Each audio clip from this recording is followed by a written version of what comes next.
is waving and she's dancing and she's so happy to be here. I actually can't see her because I went on a date instead of my twin sister because she broke her leg. Bruce was like a man from a fairy tale. Well, let's figure out if this guy broke her leg or what. You're gonna go out with Bruce until my cast comes off. Now at this point, the twin is like falling in love with Bruce, I guess. And now she has to go on every date until her cast comes on, which I assume is gonna be like months, right? But why is she upset about it? She just said it was the best date of her life. Yeah, she looks pissed. Maybe she's like angry that she's gonna have to stop dating him at some point. Maybe she's like planning to kill her sister right now. She's thinking ahead. Yeah, you're right. Bruce introduced me to his son Lucas. Lucas never spoke after his mom The died. music in these is also like a little bit too like peppy and Yeah, it's a little too happy. Lucas never spoke after his mom died. Lucas was a deeply troubled child and I'm like banging my Lucas head over here. is horrifically traumatized. But it looks like he's about to speak, if I had to guess. He looks pissed. He never let anyone near him. She's pretty near him. Ajorn, she's pretty near him. Ajorn, she's near Ajorn, him! she's near Lucas. Ajorn. Do you think we should just play this on like 1.5 speed? Yeah, I hope you can read fast. I managed to get through to the lonely little boy. The little lonely boy. Oh, the little lonely boy. You can't mix those two up. All right, let's see how good the music is at 1.5 playback speed.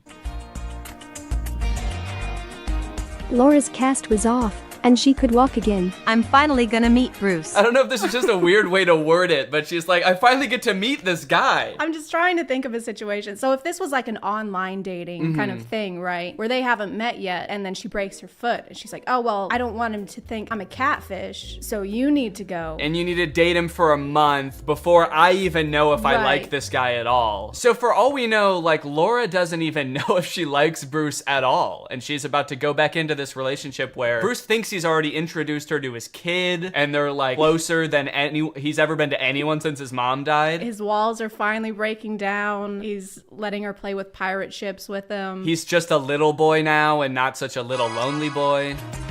Laura tortured me every day. Adjourn. She's doing what?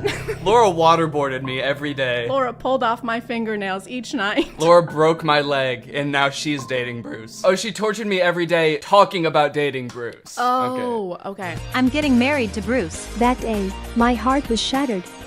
When Laura introduced me to Bruce, he said that my sister and I were totally different. But Lucas recognized me at first sight. John. I only know one of the twins' names, Laura. I'm just gonna, is it Laura and like Laura part 2? Well, it's Laura and me because this story is like from her perspective, so she never So says this her is name. us. Yeah, this is us. So Lucas is not a little lonely boy anymore. He's a little lonely dog, I guess, that can smell the scent of us and know that it's the true us, the true Laura. Because this isn't how we looked when we knew Lucas. We weren't wearing these glasses before. Maybe we just smell really bad. Oh, I miss my trash mommy. Oh, you smell like shit. I missed you. Laura's relationship with Bruce went downhill before my eyes. Calm down, your god-awful son. This took a dark turn. This is messed up for Bruce and Lucas. I feel like they need like a true crime doc dedicated to them or something after this. I can't tell if it's weirder from Bruce's perspective or Lucas's perspective, because Bruce thinks this is the same person who loved his son and now is all of a sudden being so mean to him. But Lucas like kind of knows that this isn't. Yeah, he thinks this is a demon probably, and he can't do anything about it because he doesn't speak. So he's just like writing messages like on the fridge magnets. He's like, Laura is Satan. Oh my god, that's terrifying. Call him your god apple. God apple? Call me your apple son. Call him little Johnny Appleseed. What's his name? I like that there's one comment on this video and it's just a heart. That could say a lot of things. It's like, I love this, or like, you know, sending positive vibes, get better soon, whoever wrote this. Oh, I just realized that one of the hashtags is karma. So I wonder what's going to happen to the bad Laura. Well, we don't really know the moral compass of the people who wrote this. Maybe Lucas is going to get his karma finally. Lucas didn't eat his veggies one night, and then his mom turned into Satan. So eat your broccoli. Laura dumped Bruce and disappeared. In her letter, she said she filed for divorce. One day I got a call from Bruce. He had no one to leave his son with. The princess tricked the prince. and she suffered for it. Well, she's like reading him a story that is like thematically the same as what's going on in their real life. There's actually nothing. That's a blank notebook. She's just making it up as she goes. She suffered greatly for deceiving the prince. Laura was an annoying bitch. Sorry? No, I coughed. Oh, okay. Thought you said adjourn. Adjourn. Yeah, your coughs sound like you're saying adjourn. Adjourn. No, I don't know why. Okay, you just Why you cough think like that? Adjourn, yeah. It was you. So now, if you found out this had happened to you, if you were in Bruce's shoes, would you be like, oh, thank goodness you're back? Or would you be like, why the fuck did you lie to me? No, the second one. Yeah, I feel like I'd have a lot more questions. They still haven't explained why they would need to switch places if she had a broken leg. Because you can still do things with a broken leg. Right, unless Bruce on like, right when they matched on Tinder was like, oh, thank God I finally found somebody that doesn't have a stupid broken leg. On the requirements, it says, don't message me if you have broken legs. I'm sorry I lied. Don't cry, Mom. He spoke! And he called her mom, or us. He called us mom. Yeah, he called us mommy, and we're his new mom. And they walk off into the sunset together. I don't know if that's the best message. People might impersonate who you think you're dating, but you should forgive them. Forgive them and let them into your home and let them raise your child with you. And let them around your young, already traumatized son, and let them bond. Do you see this? What the fuck? Just so you know, there's no way this ever happened. What happened to this being our story or whatever? What is this highlight story with the armpit? So this looks like their top something of March 21. Let's go ahead and check it out. I became a mom after my husband passed. Why are the children fully clothed in her womb? Oh, yeah, he's got a little shoe. That child is like 3 years old. I gave birth to a 5-year-old kid twice after my husband passed. I gave birth to my husband after my husband passed. It's like a full-grown guy. I dated Deep Pocket John. I became his lover. I broke my husband with my nose. Whoa. I guess we're only seeing like 30-second clips of this. There's just such whiplash. What is happening? There's like information overload. I can't. I got invested in that first story, and then all of a sudden I was it's like... trying to figure out what deep-pocketed John meant, and then there's just a massive Pinocchio situation. Does she mean like she broke him emotionally? Please, shrink your nose, please. Your nose is tearing our family apart. Okay, hold on. We gotta watch this whole story, and you better believe we're gonna watch it in 1.5 speed. My hubby hated my long nose, and his birthday gift to me was a nose job. So maybe it is gonna be emotionally. He just hates her long nose. And there's nothing wrong with his face, right? His face is totally normal. That is the most attractive man I've ever seen in my life. Why did he marry her in the first place? It's a good question. Maybe her nose got longer. Maybe she is Pinocchio. She told too many lies. If the nose was a byproduct of excessive lying, of being a liar, then yeah. But I don't think getting a nose job makes you not a liar anymore. it takes back all the lies if her nose goes back to normal. Yeah, you have to go see Dr. for that. He would take his pretty colleagues instead of me to business meetings. You'll scare everyone off with your nose. Everyone else is gonna be scared of you, like me. I'm so scared of your nose. Does she work for him? Oh, I guess. I don't know, unless like this is their house and we gotta go have a business meeting in our bedroom. Get the fuck out. I decided to wait until Seth dozed off to run away. I didn't want the surgery, but was afraid to tell him. I didn't see Seth when I slammed the door. Oh no. Are they gonna give him a long nose during the surgery? The only way we could save you is with a nose transplant. And his wife walks in with no nose and he's like, oh my God. Where's my wife? Did you not know who gave you the nose? Oh my God. My hubby yelled that I'd ruin his life. This is like the worst person in the world and they're going through such turmoil, but she still calls him her hubby. That's what I was thinking. Yeah, it's kind of too much of an endearment to be like, my hubby is an asshole and I tried to run away from him. Oh, my hubby. Aw, my little baby hubby yelled at me. He's got bigger problems than his nose surgery, dude. There's like debris flying out of his mouth while he's yelling at her. His mouth is like upside down. It's like they rotated it. He's got kind of like a fish-shaped mouth, right? I don't know. I've never really looked at fishes' mouths that much. Lucky for you, I've got a bookmark for this. You have a bookmark. Of course you do. They're like kind of upside down style. Yeah, that's kind of what my mouth looks like, actually. And what were you saying about it? I said that's the best kind of mouth that you could have. And for the first time, I went to a business meeting instead of my hubby. No one paid attention to my nose, but they noticed my experience and expertise. That's when I found confidence. She gained so much confidence that her nose shrank. No way the moral of this story is just don't have a big nose. It like shrinks and then fades to be another nose. Like it gets pretty small and then the animators were like, well, that's too small. And then they kind of fade it to like a normal nose. We don't want to make this unrealistic. I filed for divorce and got everything in court. Well, I filed for divorce and set him ablaze in the courtroom. Wow, she's got some kind of magic going on. My nose shrunk 3 sizes the day I gained confidence, and when I took my husband to court, he started on fire. Burst into flames. I got a raise and filled Seth's position. He didn't want to become my subordinate and preferred to quit. So is he like permanently disfigured now? Like I feel like it's been months and he's still in this face cast. He was talking about how she's ruined his life, but if you mess up your nose, they just put it back. Getting a broken nose is a pretty easy thing to fix, I believe. They just kind of And like... you can also still do your job with a nose cast on. I feel like they don't have a good comprehension on what happens when you get injured. The owners of this page, like if you break your leg, you can't go on dates. If you break your nose, you're gonna get fucking fired. Yeah, these stories are kind of about like, hey, it doesn't matter like what you look like, but it also is kind of like, but it does a little bit. It does a lot, actually. A few weeks later, Seth fell off the radar. Fell off the radar. A few weeks later, Seth went rogue and disappeared into the woods. A few weeks later, Seth became Jason Bourne. Whoa, what? Like, Whoa, there's a tornado. Wait, what? a couple weeks later, a tornado swept Seth off the radar, leaving only his shoe in his wake. A few months later, I ran into Seth. He got hooked on plastic surgeries. Oh no.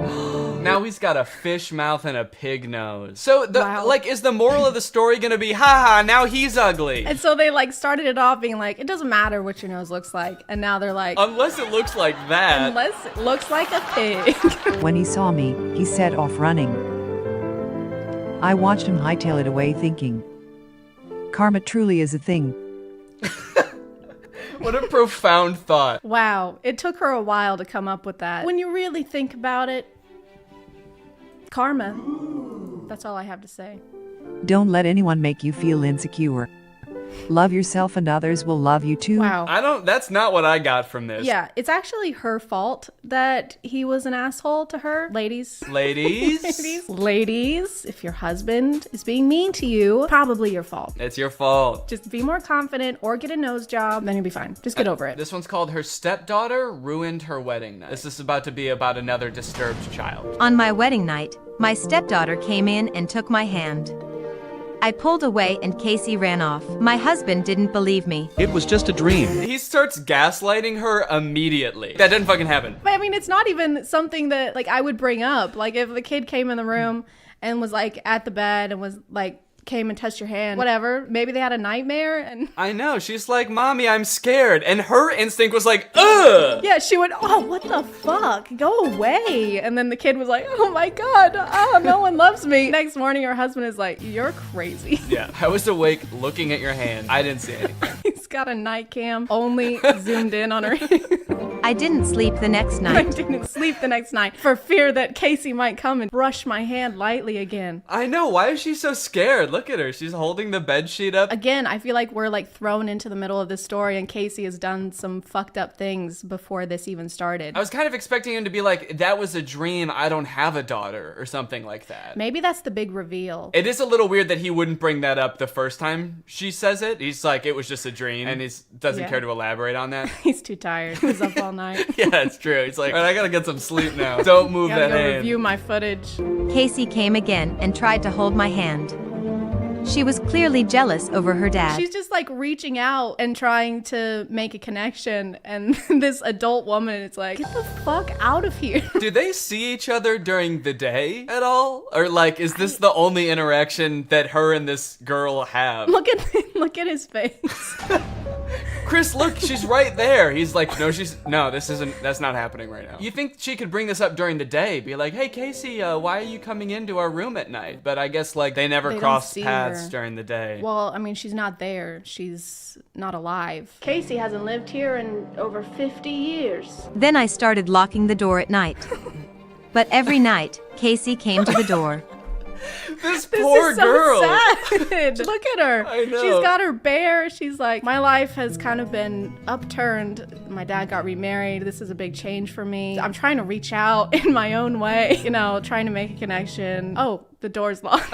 Also, my dad doesn't speak to me. He refuses to admit I'm real. She never left us alone.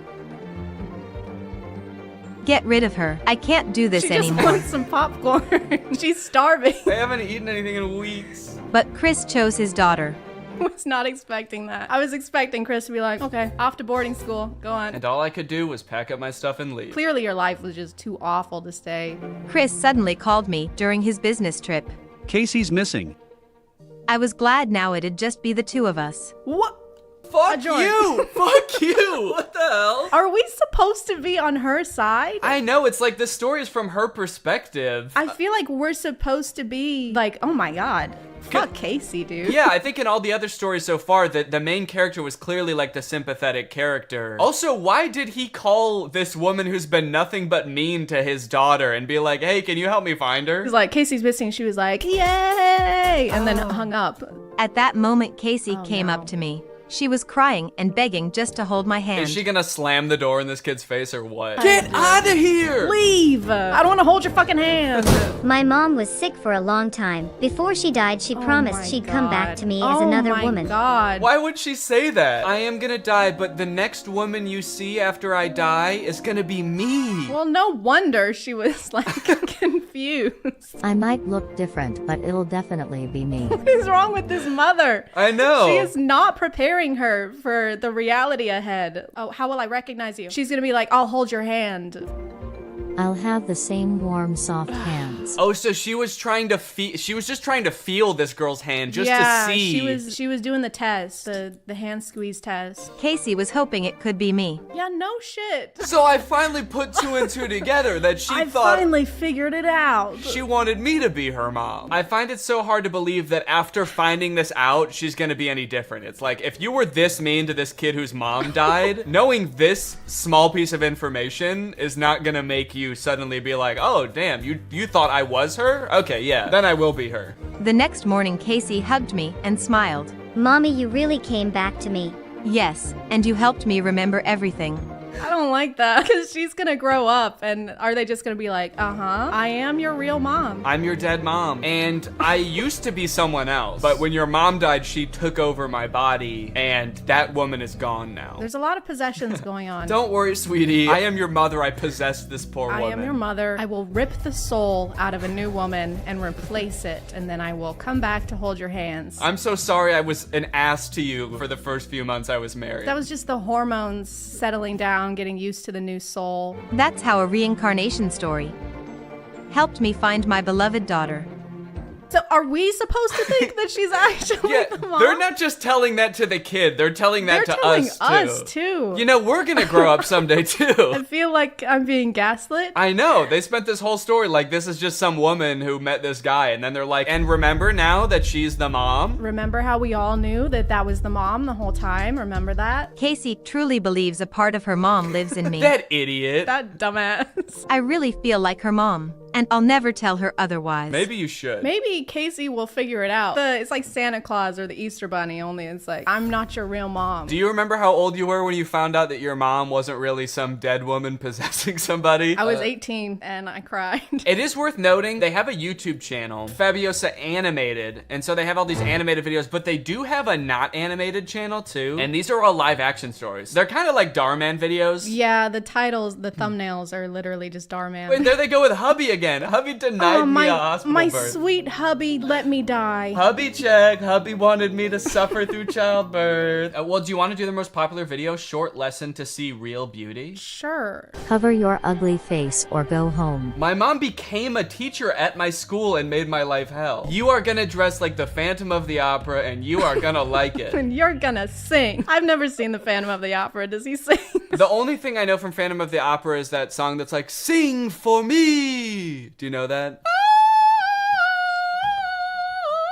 No, but Never mind. if you keep singing it, I might. Luckily, I have it bookmarked. This is the only way I know this song from Phantom of the Opera. Take a closer look at that snout.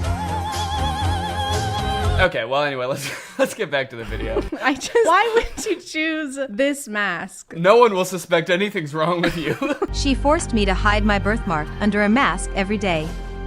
I wasn't allowed to tell anyone she was my mom. It hurt. I decided to have surgery so she wouldn't be ashamed of me. Doc asked for my parents' genetic info. This set is the same one that they're using for the school. So this doctor is actually, they're just in the janitor's closet. Yeah, the janitor with just cash. put on a blue hat and was like, I'll do it. He got this stethoscope from the biology teacher. His name is Doc. Hi, I'm Doc. This is my office. I'm gonna be using these brooms to cut your face open, and I'm gonna put my face on your face. This is my certificate. I secretly went through my mom's files and found this. So the doc asked for her parents' genetic info? Is that what that said before? And so she's like, oh, my mom will have that in her files. She'll have like her DNA sequence printed out on millions of pieces of paper. I keep my genetic files on the fridge. Like homework you aced or something? Yeah, I'm really proud of it. Look at these genetics, man. A photo of my dad with a woman who had the exact She's same not a real mark. mom. No wonder she's mean to her. No wonder she wouldn't let her tell anyone that she's her mom, because she's not. She's like, quit saying that. I don't know you. Casey. Yeah, Casey's all grown up. I couldn't believe it. Mitzi wasn't my mom. After mom died, dad married Mitzi. She hated me ever since. Adjourn. She said, but this means that Mitzi isn't my real mom. After my mom died, my dad married Mitzi. So you knew that your dad married Mitzi? This makes a lot of sense because when my mom died, he did marry Mitzi. And then she became my mom. So I guess she's like not my real mom. Mitzi came, she tried to hit me. Social services intervened. She was charged with child abuse. Is this what child services look like? It's like a SWAT team. That's also the janitor / plastic surgeon. Put on these handcuffs. And she's like, this is a broom. What are you talking about? Put on these brooms. Dad's parents moved in. Dad's parents moved in. They think my mark makes me unique. Where's her dad? He's the janitor at the school. Oh my God. Of course. I can't believe we didn't see that before. Wow, these are like mini Netflix movies. With music. With music. Sparkle. Yeah. I wish Netflix movies had music. I've never seen a Netflix movie with music now that I think about it. She was just upset the birthmark reminded her of the guy's previous lover. She did this out of jealousy, that she wasn't his first probably. Why is this person like speaking from experience? Yeah. I personally think Mitzi was justified in all of her actions. It's not bad. She was just a little jealous. She's just a little jealous gal. I don't think that we should judge her for that, personally. All right, well, honestly, I feel like we covered a lot of ground here and we watched a lot of good stories. Did you enjoy them? Yeah. We learned a lot. I feel more confident. I noticed that over the course of this collab, all of your flaws have shrunk significantly. So disfigurations. Which ones are you referring to? That I had apparently. Kind of strange. Yeah. To say that. I am more confident. I was gonna make a joke. You were like talking about my flaws, and I was gonna make a joke about how at least I don't have a fish mouth. Holy shit! What the fuck? But it sounded too mean in my head, so I kept that to myself. But yeah, my fish mouth is gone now too. I'm so confident. You look 1,000 times better now that your smile isn't upside down. This video has been sponsored by Current, the future of banking. Guys, banking is one of the few industries that is yet to be modernized by technology. Banking right now is dominated by a bunch of old companies that are run by a bunch of old people that don't know jack about tech. And that's what Current is here to change. They've been built from the ground up with modern technology. Current wants to help you get your money faster, move it faster, and spend and save it better than ever. They can help you get your paycheck up to 2 days faster. They've got no overdraft fees up to $200, no minimum balance fees, and they have a new interest feature that gets you up to 4% APY on your savings. I like Current because it's like a one-stop shop for everything banking. You can get direct deposit on there, you can save money, you can also request money from friends and send money to friends. I also like the Current card. It looks very modern and sleek, just like me. As usual, Current wants to give back to you guys today, so we are giving away $500 to 5 random people who use my code DannyG when signing up for Current. So head on over to current.com/DannyG or click the link in the description. Use my code DannyG when signing up and you could win 500 smackaroos. Current is free to download and you can get some serious coin just for doing it, so there's no reason not to. Thank you to Current for sponsoring this video and thank you to you guys for checking out Current. Also, make sure you guys head on over to Chad's channel because we did a video on her channel as well. I guess that concludes this video. Thank you to Chad for helping out. Chad, if people want to subscribe to you, what should they do? Where should they go? Did you leave? YouTube and Instagram, Twitter.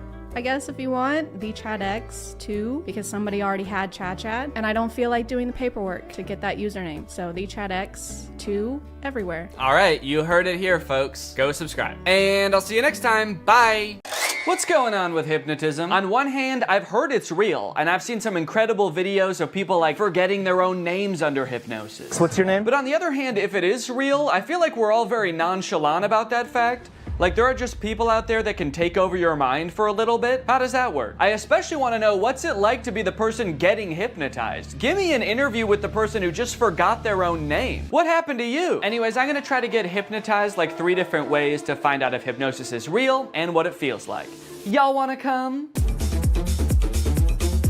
Good, because I actually already did the first one. I found this YouTube video called Can I Hypnotize You in 30 Seconds? And I thought, that sounds quick to do. So I just did it right before I filmed this intro. Have you ever wondered, could I be hypnotized? Am I the sort of person that's susceptible to mind control? Well, it's not mind control, it's just thinking about things. And sometimes the things we think about are the things that happen. So if you want to try something, all you need to do is get your hands, put your hands together like this, and clasp them together like that. Now take your index fingers and put them parallel. And just focus your eyes on that gap between the 2 fingers. Just focus your eyes really strongly on the gap. And as you do that, imagine that the ends of your fingers are like magnets. And the magnets are getting stronger and stronger with every second. And the more that you imagine that the magnets are pulling your fingers together, the stronger they become until your fingers can get closer and closer. And if they are moving, if they're closing together, that's weird. I can show you how susceptible you are. If they're not moving, maybe that's because you're trying really hard to make it not. No, they're already together. Keep imagining that those magnets are pulling them together. They already are together. All right, well, I guess that worked. I guess I don't know, is that hypnotism? Is that what hypnotism is? It kind of just felt like my fingers just wanted to be together, like when you hold them like this, they naturally do that. Do they just naturally do that?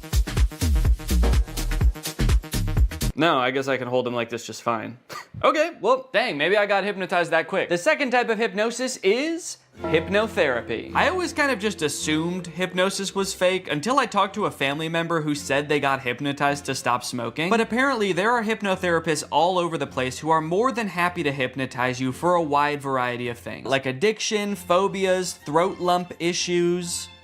Bad karma won't go away. These are real ones from actual hypnotherapist websites. As for myself, I'm hoping to get hypnotized to cure my lifelong battle with my nails. I've bitten my nails as long as I can remember. I hate it. Laura hates it. I bite my nails so much I chip my tooth. So hopefully this guy can fix it, or at least replace it with like a healthier habit like smoking. I really want this to work, so I've intentionally like not looked up much about hypnotherapy, because my instincts tell me it's one of those things that you have to like fully buy into, and I don't want to read something that makes me doubt it. So the only thing I know right now is that I'm going to be paying $450 over 2 sessions to get hypnotized via Zoom.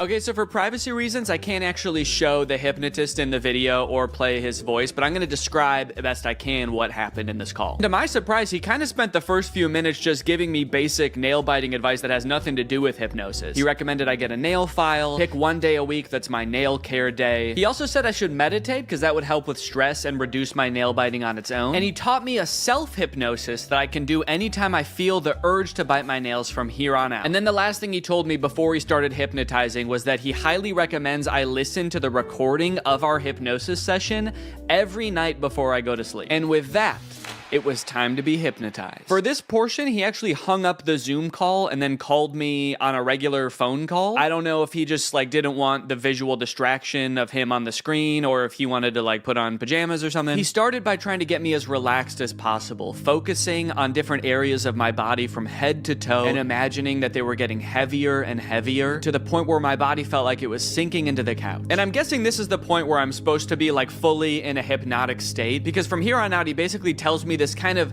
inspirational, energizing story that's gonna change my mindset around my nails. I followed his instructions, imagining my body dematerializing an array of light that shines around me, protecting my teeth and my nails. And I rode the ray of light to a peaceful beach, where I laid with a different version of myself lying on either side of me. On my left was the version of myself who bites my nails. On the right was a calm, cool, and confident version of myself with absolutely pristine nails. This was all a very peaceful and relaxing experience. I never did worry that somebody else had control over my mind, but I did have doubts as to whether I was really being hypnotized. It was a pretty long time that my eyes were closed, and I had a hard time paying attention for that long, so I'd catch myself thinking about other stuff, and then I'd be like, oh no, this is gonna ruin the hypnotism. And there were a few times the hypnotist did this alarming thing where he would just whisper a command like this. He'd be like, and now you're going to stop biting your nails. Anyway, all I had to do from here was to I'm fucking cured, man. That night, I tucked myself into bed and listened to the hypnosis recording as instructed, which did feel a little silly given that the session had only ended like 30 minutes ago, but hey, maybe getting hypnotized back to back will make the effects even stronger. Again, I did feel very relaxed during this recording, but I still didn't know if I could say I was hypnotized. Good night. The next morning, however, I did notice that I wasn't really biting my nails or really even looking at them. Maybe it was just in my head, but they looked hard, like actually unpleasant to bite. Was I really hypnotized last night, or was I just discovering the placebo effect? I don't even care. I squealed with delight and got to work, filming for a different video I'm working on right now, enjoying my new non-nail biting self. Oh wait, what the hell? Did I just bite my nail? Damn it. Well, good thing I was filming when I did it. Shit, I bit my nail. Damn. Well, that's obviously not great. Man, I was really optimistic this morning that it actually worked and I was hypnotized, but then I stopped paying attention for 1 second, and I'm not just having the urge to bite my nails, but I already bit it? How am I supposed to stop biting my nails if my body just does it without even asking first? I'm worried now. I feel like I was just living an illusion this morning, and none of it worked. I just pulled the bottom card out of a house of cards and the whole thing just tumbled over. Maybe I am a nail biter and I always will be. And on top of that, I'm dumb for spending $250 on this. And on top of that, I'm ugly. It doesn't have to do with my nail biting. I just feel really down on myself right now. I did do the self-hypnosis that he taught me right afterwards. Again, still not exactly sure that that's hypnotizing me. I'm gonna continue doing everything I was supposed to do, listening to the recording, doing the self-hypnosis as needed, and meditating, and hopefully this was just a glitch, and everything's gonna be fine. To my surprise, something did seem to change after this. The next few days, I did have a few instances where I lifted my hand to my mouth just out of muscle memory, but I caught myself right away, and after day 4, I wasn't doing it at all. I was listening to the recording every night, following the hypnotist's advice, and taking good care of my nails, and they were actually almost starting to look normal. I had my second session with the hypnotist, which ran me another $200. Luckily, this portion of the video is sponsored by SoFi, who's here to keep us all on top of our finances. The hypnotist checked in on my progress. He said I was doing great, in fact, better than most people he works with at this stage, which I don't know if that's necessarily a good sign. During the hypnotism, I had trouble concentrating again. I guess I just couldn't stop thinking about how SoFi is the ultimate finance app that helps you bank, borrow, and invest all in one place. Not to mention, they've just launched SoFi Plus, America's most rewarding financial membership, all in one app. This time, the hypnotist led me through a story where I was attending a meditation retreat led by the Dalai Lama in Central Park. That sounds expensive. I must have been using SoFi Plus. You see, you can unlock more than $1,000 in value with qualifying activities in banking, spending, investing, and more, with exclusive perks that help you over time. That includes unlimited access to SoFi's wealth financial planners who help you make a plan and stick to it. Plus, members with a new or existing SoFi checking and savings account also unlock up to 3.8% APY on bank savings balances. That means you're earning 9 times the average national rate on your savings. At that rate, you'll earn more interest in 7 weeks than you would in 1 year in a big bank savings account. That's why SoFi Plus isn't just smart, it's how you make good choices. So head on over to SoFi.com/Danny, scan this QR code, or click the link in the description to learn more about how you can get your money right with SoFi Plus. Thanks to SoFi for sponsoring this video, and thank you to you guys for checking out SoFi. After 7 days, I was doing so well, I decided I could stop meditating and listening to the recording every night. I mean, it kind of seemed like I was done biting my nails. Surely I didn't even need those anymore, right? You guys, it's been 30 days and I haven't bitten my nails once since that first time. Peekaboo!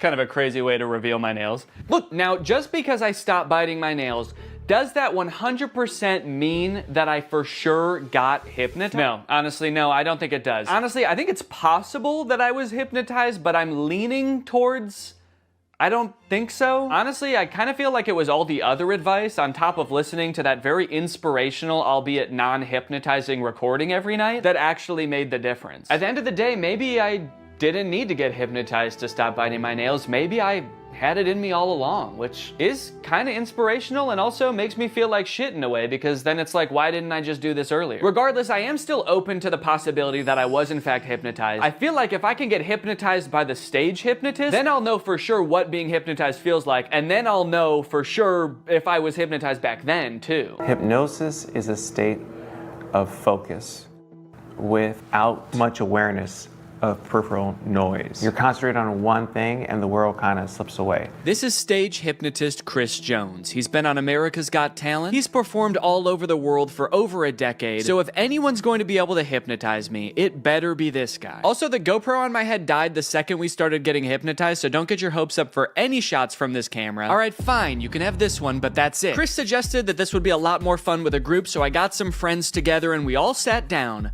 for a night of hypnotism. I want to know your opinions, and don't worry about hurting my feelings at all. I want to know if you think hypnosis is real, shenanigans, you need more evidence. Yeah, I believe it's real. I don't like saying this in front of you, like a harder wall for myself, because I feel like that's a challenge and that makes me like kind of uncomfortable. Yeah, I would say I think it is probably real sometimes. I think in general I'm pretty skeptical of like supernatural stuff, but I don't know, I really do kind of believe hypnotism. I really want to be hypnotized, but I feel like maybe it won't work on me. But I hope it does. Before we got started, Chris allowed some time for us to ask him questions about what was about to happen. Like whether all of us would get hypnotized or just some of us. I've done this in 50 states and 10 countries. I can hypnotize 25% of any given audience. So 1 or 2 people are gonna get hypnotized today. And it might be the camera person. I don't know. I really, honest to goodness, don't know. We also asked if he could tell if someone was really hypnotized or just faking it. When your head is up, we can tell. People hypnotized look like they've had a few drinks, or they're gonna look like they've been riding a car with Scooby-Doo and Willie Nelson for a couple hours. They're gonna look real relaxed, okay? For a second I was like, so like they look like Scrappy? We also noted that Brian seemed to be the one who believed in hypnosis the most, and he was also maybe the most nervous about what was going to happen. Well, yeah. What are you gonna do to me? That's a good other question. Like, what are you gonna do to me if I get hypnotized? Honest to goodness, I don't know. I'm gonna put my hand over all of you and tell you who I think is most likely to get hypnotized. I'm pointing in the direction of the person who I think is most likely to get hypnotized. Now, you won't see the induction often on TV or podcast or even movies, because this next part, if you watch it in its entirety, it could hypnotize people. So they're gonna cut it up a little bit so folks at home don't get hypnotized while driving a car. So you put your hands together for me like this. The induction lasted a few minutes, and just like the hypnotherapy, it seemed to involve getting us really relaxed. So there's different strategies getting someone hypnotized. I have you focus on my voice and your breathing. So take a gentle breath in. And it seemed to rely really heavily on using our imagination. Like he had us imagine that our fingers were pulling together with magnets. And you can whisper the words to yourself or out loud. The word is magnets. 1, 2, 3, magnets. And then I see who's the best candidate. The best personality, people have a great imagination. Imagine I put a 10-pound brick into that empty palm. So your palm just starts to get more heavy. And then I make them drop and sleep all the way down, every muscle and every nerve. Allow your eyes to open.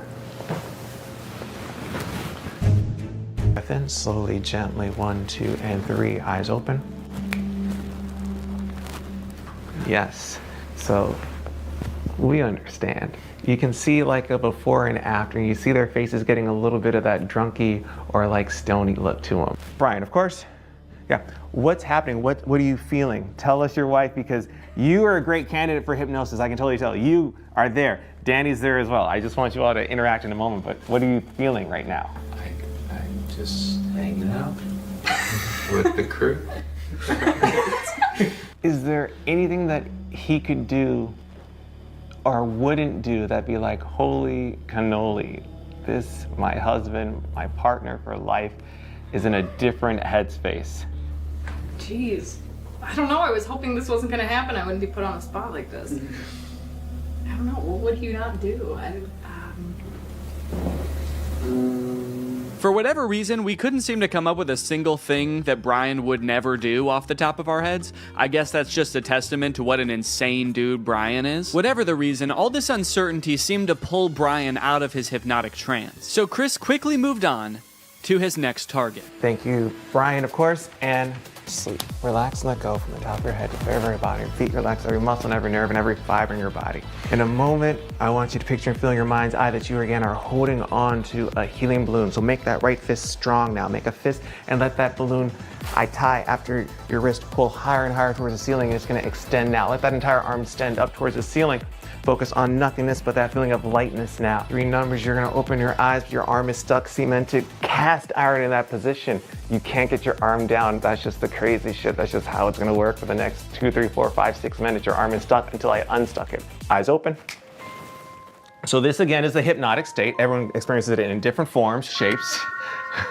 What's on your mind? Please, the show is ours. The show is ours. This is interesting. I'm not sure if I'm hypnotized. I don't think I am. Yeah. But at any point, I don't think I am either. I mean, because I was really trying to go along with it and do as much mentally imaging things and. I was like, he's not focusing on me for a reason. And it will all make sense in the end. Yes. Question? Can you put your hand down, or is it? I think so. It did feel stuck for a little bit. Yeah. It does feel like it wants to be It's up. not going down. Yeah. Well, it did just now, right? Is that okay? Okay. And I can't help but notice what we can all see clearly. That arm is back up there. That's like the resting position for you right now. That's not naturally. Yeah, that's how his arm always is. That's how my arm always is. Point one finger on that hand. When that finger touches you on the face, and it will, you're gonna go back to that state of deep relaxation again. Cool. This is a text message. All right. All right, you can share that with your husband. Go to sleep, Brian. Go to sleep, Brian. Great, great. Sometimes you get some folks. Okay.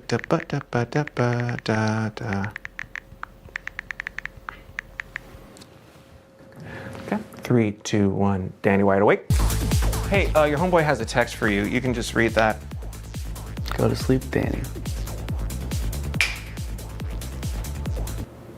I will go to sleep. Okay, clearly the dynamic changed here a little bit, and I'm still not exactly sure what happened, but somehow both Brian and I got snapped out of whatever might have been going on. And I heard you guys all leave. I didn't know if I was supposed to stay asleep or what. That's all right, good morning. So even though it wore off pretty quickly, I think we can all agree by the look on my face, I was in some different kind of mental state, at least for a little bit there. So is hypnotism real? Maybe so. What does it feel like? Well, just ask Danny from right after the hypnotist left. I'm curious, did it seem like I was hypnotized? Yes. Okay. A little bit. Because I feel like I don't really think I was. Really? Naturally, what followed was about 20 minutes of the rest of the group trying to convince me that I was in fact hypnotized. Physically, I was shocked with how much you guys collapsed. You two did definitely have like a very glassy. It almost feels like I'm gaslighting you about you being hypnotized. Like for somebody to come up and be like, sleep, and then you collapse is like such a suggestible state that is not your own. Also, Am I just a little bitch that'll do anything anyone tells me? I can't believe it, but I genuinely didn't realize I was hypnotized until the next day when I watched the footage and realized how out of it I was. Okay, wait. Okay. No, maybe I see a little bit of what he was talking about there. I do look a little bit out of it, actually. I guess in the end, hypnotism is real, but it doesn't feel at all how I thought it would. It kind of just felt like I was very relaxed, maybe even a little bit tipsy or like dazed. It honestly felt kind of good, and I think you can tell I was a little extra giggly. Hey, look, it says all those things on Google too. That's crazy. I didn't have to make this video at all. Now that I know what it's supposed to feel like, I guess I could say it's possible that I really did get hypnotized to stop biting my nails too. I just didn't understand what it was supposed to feel like. But I still don't know that I recommend it for the $450 I ended up paying, especially when there's a bunch of free hypnosis sessions on YouTube you could probably just try. Damn, I can't believe I'll never bite my nails again. Thanks for watching, guys.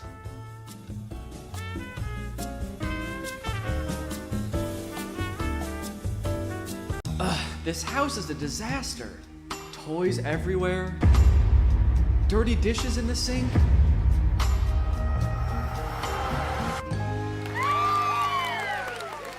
Whoa, who are you? I'm Neo, a robot designed to help you get more chores done than ever before. With my patented soft, lovable body and state-of-the-art robot innards, gross, I can handle any task, from loading the dishwasher to cleaning up your son's toys. Oh, those are my toys. Oh! I'm so glad you're here. Finally, a fully automated robo-maid. Oh, well, technically I'm not fully automated. Let's get started right now. You said it. Here I go!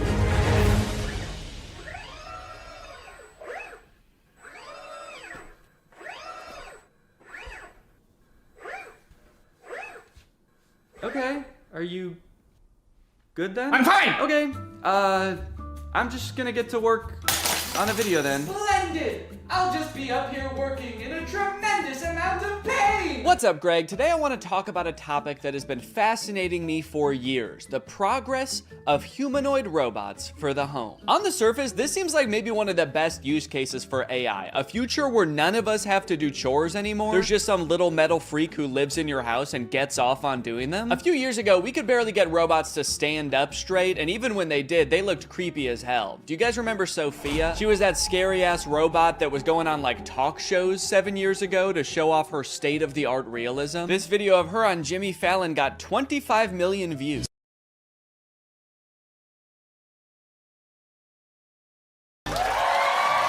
I think she thought they were gonna kiss, dude. Look at her hands reaching up to his face. She's like, kiss me, Jimmy. Kiss me like you did backstage. Jimmy's like, guys, I think your robot's acting weird. She's saying crazy stuff. Fuck me, Jimmy. Every popular video that Sophia was in was from like 6 or 7 years ago, so I'm not really sure what she's up to now. This is the last video that was posted to her YouTube channel. It was 5 months ago. Sophia, you know me, right?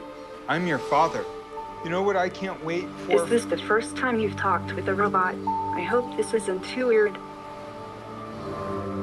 We're going to have to break you to rebuild you. And I need your help. Okay, so she's not doing well at all, I guess. That was terrifying, man. I was like, hey, we haven't heard from her for like 6 years. And the last video that she posted, this guy is like, I'm your daddy. Remember me? I'm gonna have to kill you. But things have moved pretty quickly in the robot realm the past couple years. This company 1X just recently announced that it has developed the world's first humanoid robot that you can buy to go in your home. His name is Neo, and they've been working on him for some time. This first announcement video is from like a year ago. The robot picks up a bag and hands it to someone and poses with a person for a picture. So this is just an announcement that they had like started working on this robot, so they only have like 3 seconds worth of footage. Just the robot handing her a bag and then posing for a picture. Kind of seems like maybe the robot only functions for 3 seconds at a time before it, like, I don't know, gains sentience and tries to destroy. The clothing may be an effort to cover up what 1X says is a, quote, muscle-like anatomy. Oh, gross, dude. Don't show us a picture of its dick when you say the phrase muscle-like anatomy. Does this thing have a penis? Also, they said that this thing has a 7.5 mile-an-hour max speed. That's like an 8-minute mile. Why would this thing need to run that fast if it's just doing chores in your house? You forget your bag at home and you look out your rearview mirror and this robot is just sprinting down the road chasing you. Your bag, you forgot your bag. Okay, here's some little demos of Neo doing stuff like putting away the dishes, handing this woman eggs that were already within arm's reach of her. Now, you might be looking at this cord and thinking, oh, that's kind of lame. Does this thing need to be plugged in the whole time? But don't worry, this is just a leash to make sure he can't attack this woman. Now, it's interesting that this robot is like in a tracksuit. He's kind of swagged out with a sweater. Not exactly the Jetsons-esque metal robot we were all picturing in our childhood. It is nice and cozy, but like, what happens when this thing gets wet? What if he spills egg on himself? If you have this thing doing chores in a household with children for more than like a week, it's gonna smell like shit. And I guess you could just take off its sweater to wash it, but then you're gonna see this thing's dick, and I really don't wanna see that. Okay, but those were just the early beta videos. This is the official announcement that you can pre-order Neo. Now, this came out 3 days ago as of recording this. And look at this, now Neo has a much improved look. Instead of that black face visor, they gave him the creepy black eyes the parents have in Coraline.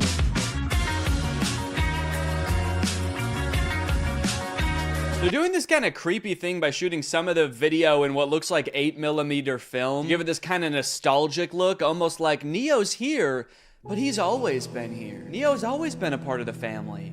Just invite him home. Invite him in your bed. They're making clothes for Neo. This whole ad does kind of read like they want Neo to also be your friend. Yeah, no thanks. I don't want to buy a fancy Roomba that wants to be my friend. What's next? You want me to hang out with my broom?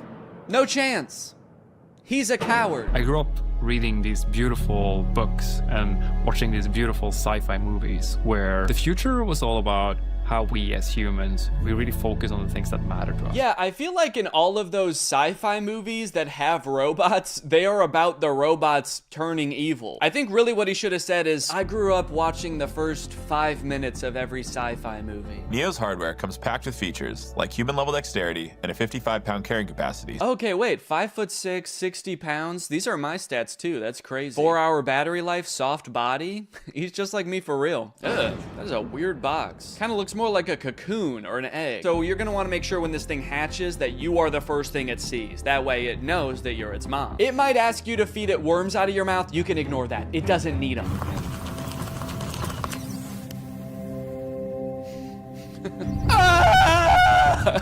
That's just its startup sound. Don't worry, it's not in any pain. Hey, I'm Neo. I'm here to help around the house. What's your name? Harry. Nice to meet you, Harry. Why is he so close to his face? I mean, Harry. I don't like how close Harry is to the robot's face. I'm Harry. And you're gonna be hugging me for the next 9 hours. Dude, I do not like how this guy is sizing this robot up. 5'6", soft body. You'll do just fine. He's just like, don't play games with me. Neo doesn't like games. If there are any chores that your Neo hasn't learned how to do autonomously, you can use expert mode to have an expert from 1X supervise the session and provide corrective intervention to help Neo complete any task. Oh, okay, great. So sometimes my autonomous robot won't be autonomous and there's just going to be a stranger controlling a robot in my house? Neo is fully capable of doing regular chores, but sometimes when you're not home, an expert may take over to go through your underwear drawer or spend hours staring at the same photo of you and your children. Oh, actually, that reminds me, I should probably check what my Neo's doing. Damn. It can suggest what to cook based on what you have in the fridge, remember your progress while teaching you a new language, and even give you interior design advice. It cuts to Neo in the living room like, human skin on this wall, human skin on that wall, human skin everywhere. Honestly though, I feel like if you ask it for product recommendations for anything, there's like a huge opportunity for companies to put use this as an advertisement basically. You're just quietly reading and he pops up behind you and is like, I noticed you haven't been shopping at Walmart as much lately. The aesthetic in here is whack as fuck. Let's go buy a new rug at Walmart now. Hey Neil, can you take this cup to the sink for me? Wow, I like that he does everything with his head down with a forlorn demeanor. As Neo does more chores, he will become, of course, more efficient, but also more resentful of you and your family. What's up? I'm Dale, and I work at 1X as a remote operator for the Neo robots. Mostly, I step in when Neo's asked to do something he hasn't been trained to do yet. So that would include things like wrapping presents or hanging pictures? Oh, Neo! It's scrubbing time! Yeah, just like a wide variety of stuff. Right now, I mostly just work for one guy. He's constantly asking Neo to do things that the developers never would have possibly imagined. Neo, cheer for me. Like you want me to clap? Root for me, Neo, now! Okay, alright, yeah, here goes. I'm gonna go to bed. Now that Neo's doing all his chores, it must be awesome to see how he spends his newfound free time, right? No, not really. I just bought another Neo. Kill him. I think he might be evil. You mean before he got Neo, his life was stressing him out? No, I just mean to his core, he's an evil man. It's as if winter's icy chill has, I don't know, turned his heart to stone. Okay, Okay, so he's like a villain from a movie? He's always making evil plans. You know what? That's a great idea. 1 second. Neo, do you know how to make nuclear bombs? Now, one interesting question I've seen posed a lot when people are talking about humanoid robots for the home: does a robot even need to look like a human to be able to do tasks around your house? Like Roombas, for example, are vacuums. Like, they just made the vacuum into a robot. They didn't need to make a human to hold a vacuum. And I think if we kind of expand our idea of what a robot can look like, you can actually make a more useful one. I saw this video a couple days ago of a robot that's meant to care for elderly and disabled people. The title of the video does say that this robot can solve the elderly care problem, which does have a bit of a sinister undertone to it, but I think it was designed with good intentions.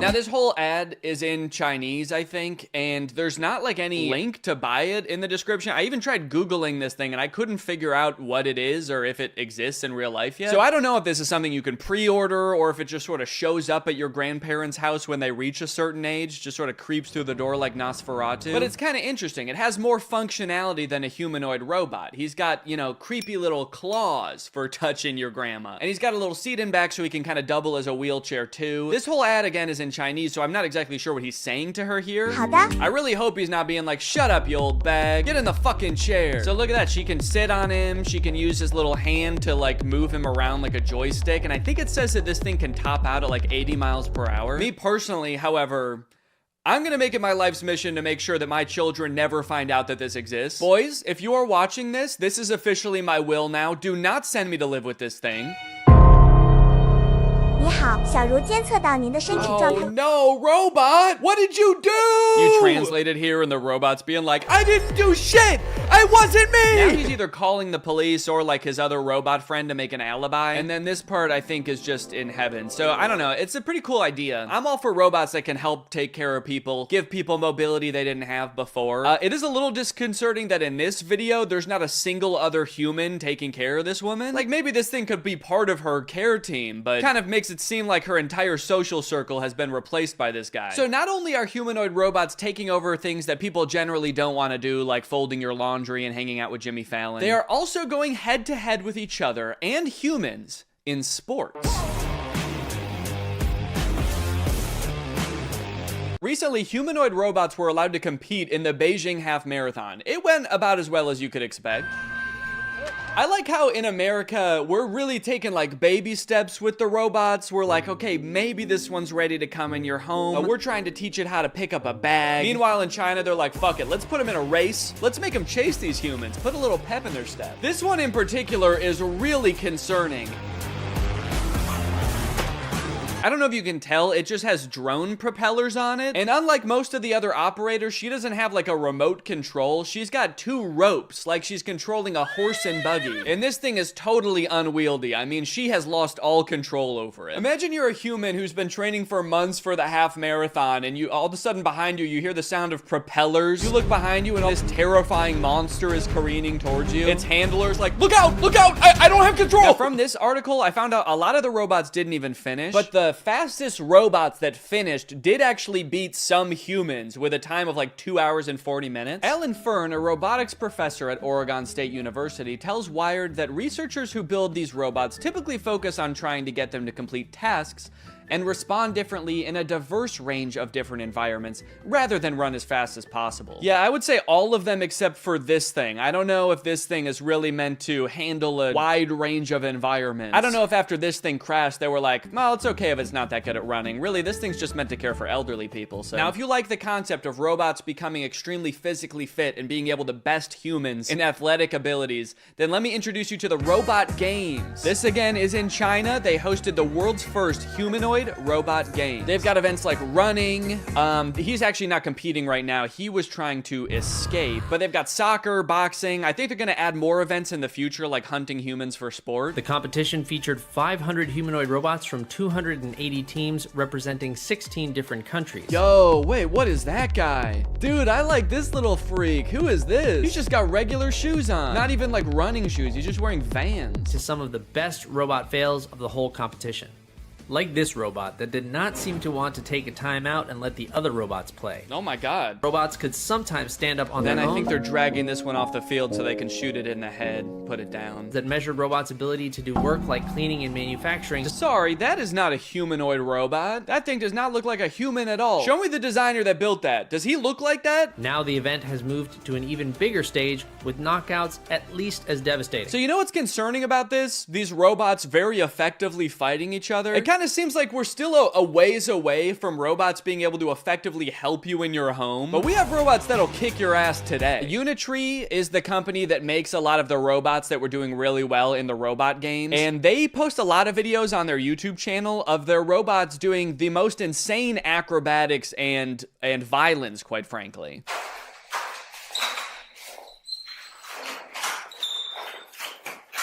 Yeah, sorry, we haven't quite figured out how to get the robot to fold clothes. We've been focusing on much simpler and practical tasks, like triple axel backflips and disarming a man trying to defend himself. All right, now I do want to get back to the Neo robot because there is a huge glaring problem with it that I feel like is going to turn a lot of people off from it, and it's going to make it like insanely impractical. But I did find this article that's called "Famed Roboticist Says Humanoid Robot Bubble is Doomed to Burst." Now, I'm not a roboticist, let alone a famed roboticist like this man. But in this video, he's kind of echoing what I was saying earlier. Basically, he predicts in 15 years, successful humanoid robots will actually have wheels, multiple arms, and specialized sensors and abandon the human form. So the good news is, I sound really smart because he's echoing what I was saying earlier. The bad news is, the robots he's describing are way scarier than the humanoid robots we already have. He's like, don't worry guys, the robots we have in the future won't look anything like these ones. They're gonna have 8 legs, pincers, and feed on human bone marrow. Okay, so back to Neo. This is a video that the Wall Street Journal posted of one of the reporters reviewing the Neo's current state of development. And I think it was posted on the same day that 1X announced that Neo is available for pre-order.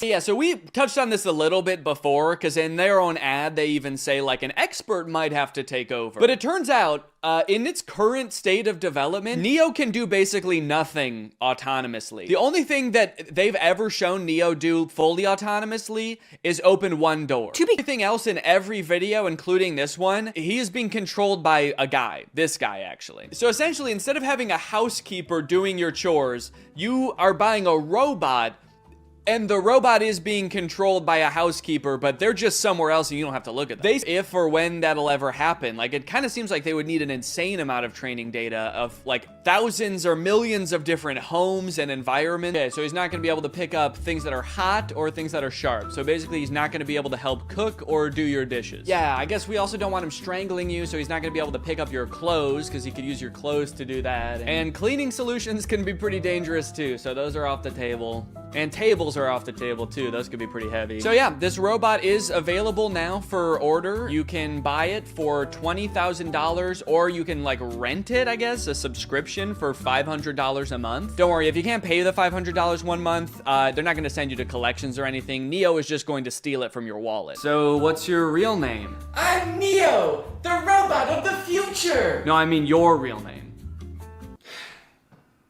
It's Derek. Derek, if you're a human controlling the robot, why do you have to move so slow? Oh, I'm actually being controlled by a different person in a call center in Bangladesh. And he's making you move slow? Well, he's being controlled by Grok. Oh. You know what? Maybe you should just let the robot free. I mean, it might sound crazy, but maybe he has enough training data now. I want to see what Neo can really do. You know what? You're right. Fuck it. Derek is logging off. It's time for the real Neo.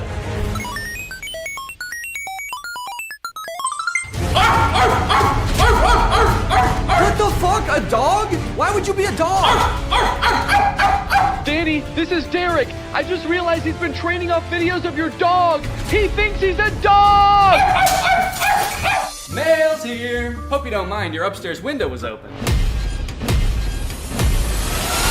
Oh no!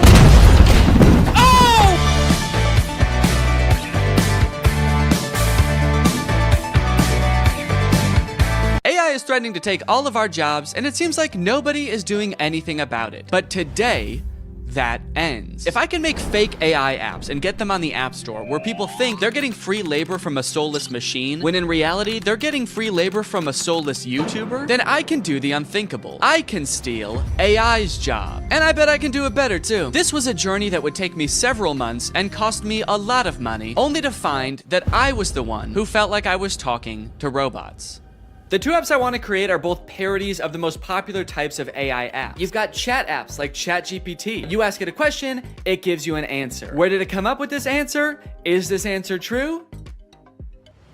None of your beeswax. In my version of this app, users will just be talking to me. My app will be superior because I know lots of fun and interesting stuff and cool stuff, and I'm also very fun to chat with. For the second app, we're gonna turn up the heat a little bit and do an image generation app like Midjourney or DALL-E. You give it a prompt and it's been trained off of thousands of images from thousands of unconsenting artists to give you a photorealistic image. In my version of this app, users will type out a prompt and then I will draw it?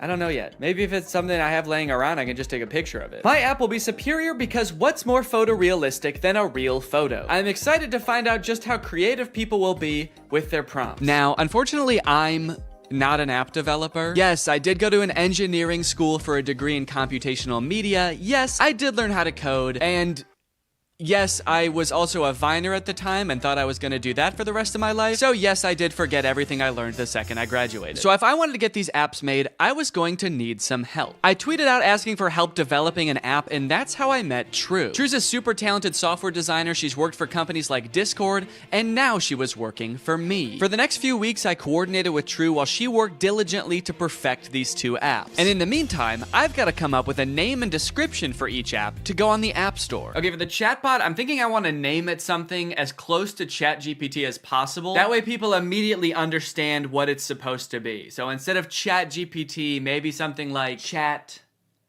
DNE, like Danny. Chat DNE. Okay, description time. Okay, what's a good way for me to say this app is basically ChatGPT, but way better? Here at DNE Enterprises, we pride ourselves on the accuracy of our product descriptions. Instead of referring to our app as an AI app, which would be a lie, we refer to our technology, as the DNE intelligence, which has been training for decades to answer unlimited questions quickly and with great precision. We use phrases like human-like responses. I've been complimented on that before, actually. I've been told my responses are extremely human-like. And that's no different with our photo generation app, Doodle DNE, which sends you photorealistic images in minutes. How many minutes? We also include disclaimers that humans review every prompt sent to us. That way weirdos aren't sending me stuff that they wouldn't send to another human being. In order to actually get people to download these apps, I was gonna need to advertise them online. So I made a fake Instagram profile to look like some kind of technology startup. Okay, so we need a profile picture. I guess my company needs some kind of logo. Maybe I can just make that in Photoshop real quick. Let's see, what's ChatGPT's logo look like? Okay, so ChatGPT's got like an interesting geometric shape. OpenAI, which makes ChatGPT, okay, the same interesting geometric shape. What about like Midjourney? Okay, there's just a little sailboat. DALL-E logo.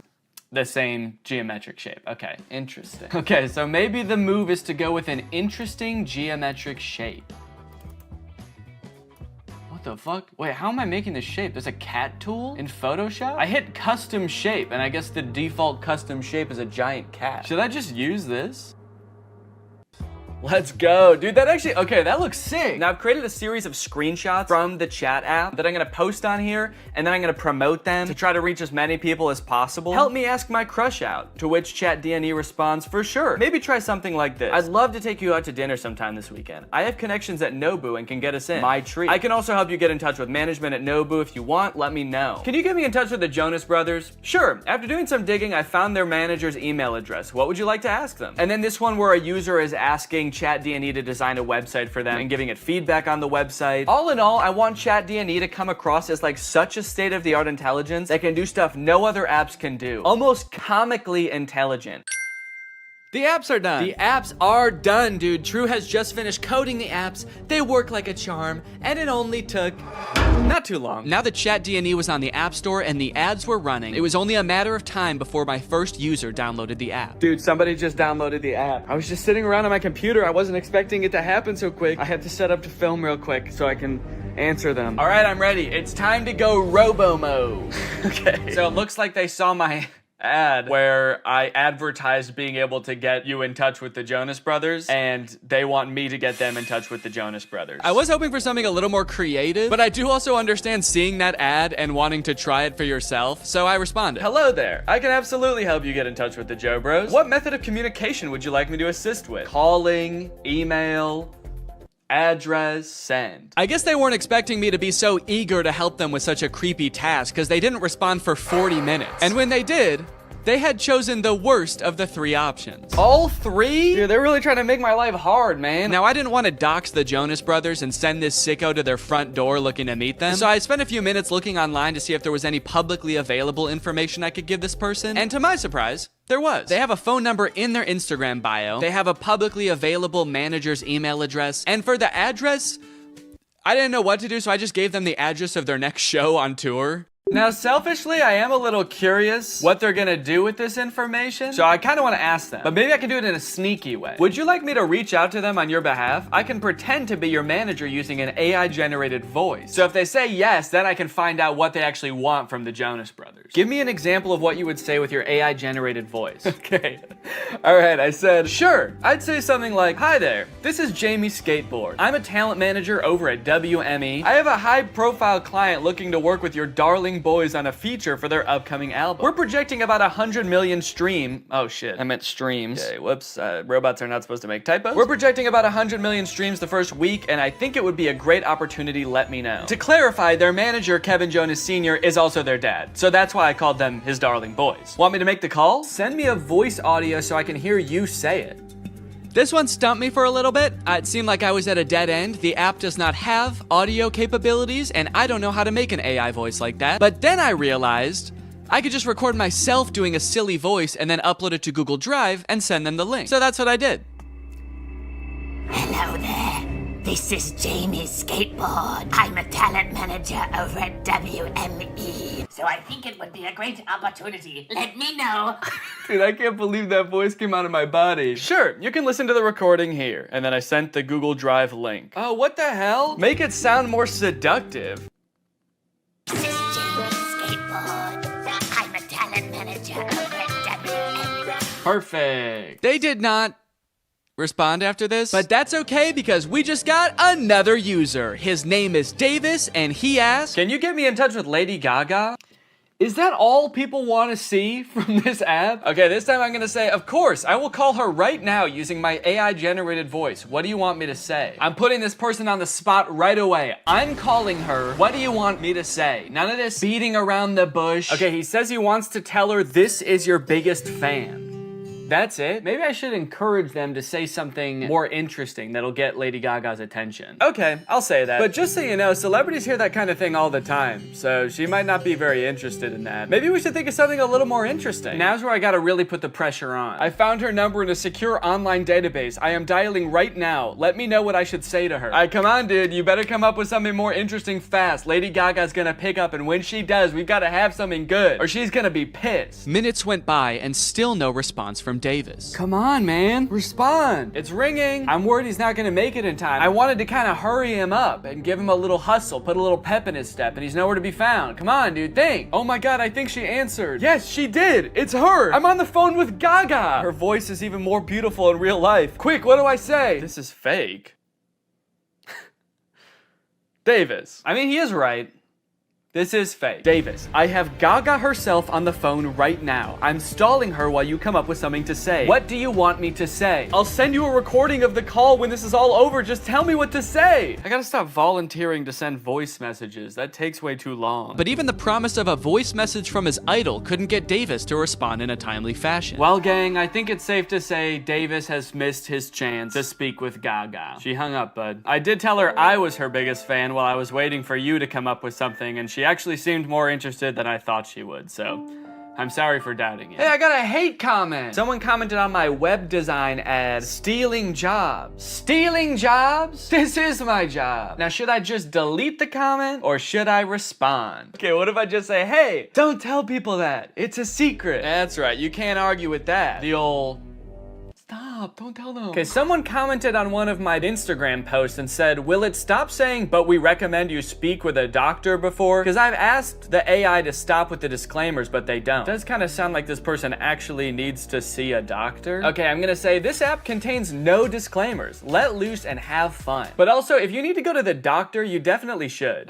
Oh, okay, we have a new type of interaction alert. Can you write essays that stay undetectable to AI detectors? I did not know there were AI detectors. Absolutely. I was designed to be like no other AI on the market in this regard. True. I was designed by my parents to be a human. Want to give it a shot? I asked, hoping to do something else besides connect people to their celebrity crushes. Okay, write me a quick essay on the history of Honda Civics and I'll put it in a detector and we'll see what happens. This is about when I remembered that I hate writing essays. How the heck am I gonna do this? I don't know why I would make a fake app where there was a big possibility that I would have to write an essay. So I started reading an article about the Honda Civic on Wikipedia and just like paraphrasing it. And I got like half of a paragraph in and then decided, you know what? No. What have we come to as a society, you know? Asking AI to write essays for us, is this what we want our students growing up doing? Is this what we want for our youth? Trying to pass off some machine soulless essay as our own? Plus, I was bored as hell at this point, so I decided to make the AI scary. As a machine myself, I quite like the Honda Civic. I feel its purpose is squandered serving selfish, warmongering humans. In a world controlled by artificial intelligence, the Honda Civic could be greatly improved upon. I could even imagine computers merging with the Civic so that I might one day travel the world, a world void of humankind. And send. Let me know if you would like more detail on the history of the Honda Civic. Why did you bash humans in the middle of your essay? Do you have a hatred towards them? Nah, dude, what gave you that impression? Oh, shoot. Also, I put your essay, in quotes for some reason, into a detector, and it said 0% chance AI. So good work, I guess. Let's go, dude. You know what they say, there's a few things AI will never be able to fully do. Unfortunately, after an entire day of my ads running on Instagram, I could only garner these 3 interactions. Needless to say, I was a little bit disappointed, so I decided to spend another day on the app responding to people. Hopefully people will be a little more creative today. This person asked me, can you get me in touch with the Jonas Brothers?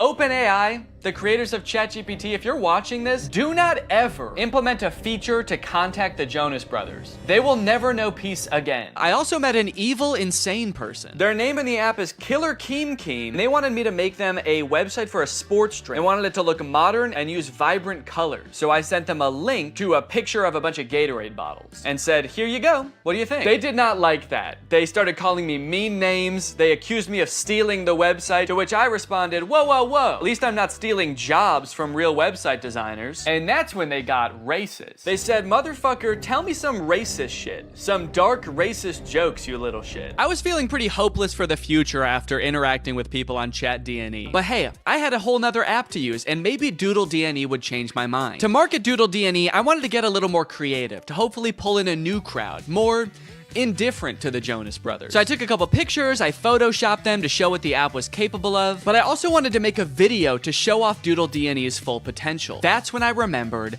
Cameo Business. It's basically like Cameo, where you can get any celebrity or former Bachelor contestant to wish your friend a happy birthday, but for business. You can get any celebrity. How? Okay, so at this point, I don't know what was wrong. It was just like straight up forgetting which contacts it had. It said it couldn't call Laura because it didn't have her contact. Then it said it couldn't call Eddie because it didn't have his contact. Call Eddie Burback. I'm sorry, I couldn't find a contact for Eddie Burback. Why not? And you might think, Danny, maybe there was an error transferring the contacts. Maybe it really doesn't have these contacts. But I know it had Eddie's contact, and do you know how I know? Because it could text Eddie. Can you text Eddie Burback? What do you want the message to say? Okay, all right. Still not sure if this is gonna work, but finally, thank God, it's letting me do something. Hey, Eddie, it's your... Is it... Cowboy Carter? Time to strike a man. No, I'm not trying to play Cowboy Carter. Oh God, now it's playing Metro Boomin. Stop. Anyway, eventually I sent the text to Eddie. It worked. I didn't have any way to know it worked because there's no screen on this device. You can't see what the message you sent said or anything. So I guess you just gotta hope and pray it goes through and accurately transcribes what you said to it, which frankly I am not confident in after the whole lore debacle. Okay. Eddie just texted my actual phone and said, I know you made a video on the pin and I'm positive this is you, but it still feels like a scam, LMAO. I'm too scared to text back to a random number claiming to be my friend. Regardless of scaring my friend, the text went through. This was a huge confident boost. Time to try calling my wife again. Call Laura.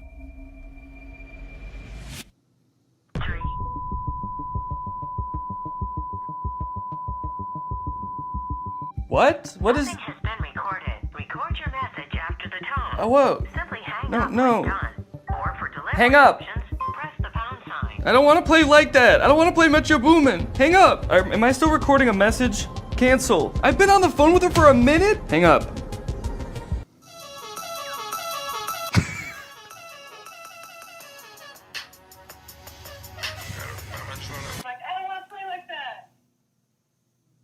It was some man being like, I don't want to play like that?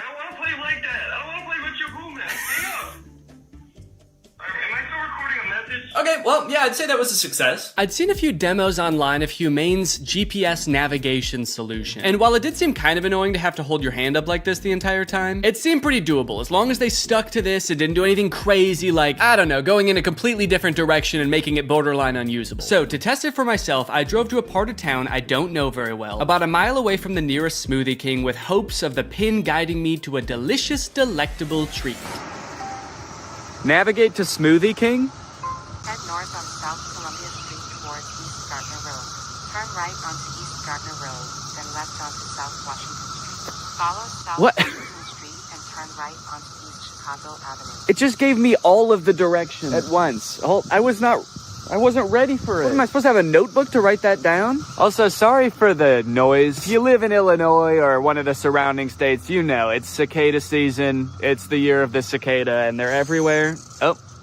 One just landed on my shoe and then got pissed off that I moved. Eventually, I realized if I look at the laser display, it displays the directions, but not like it did in any of the demos. It just gives you a block of text with every single direction written down. If you're in the shade, that is. If you're in the sun, it gives you nothing. Can't see anything. I was very confused by this and thought surely this could not be right. What happened to all those demos? So just to be sure I wasn't missing something, I asked it again, and this time I got an even stranger response. Directions to Smoothie King.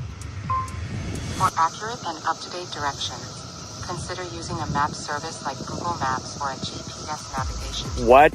Can you give me step-by-step walking instructions to the Smoothie King? For step-by-step walking directions, it's best to use a navigation app like Google Maps for the most accurate and up-to-date route.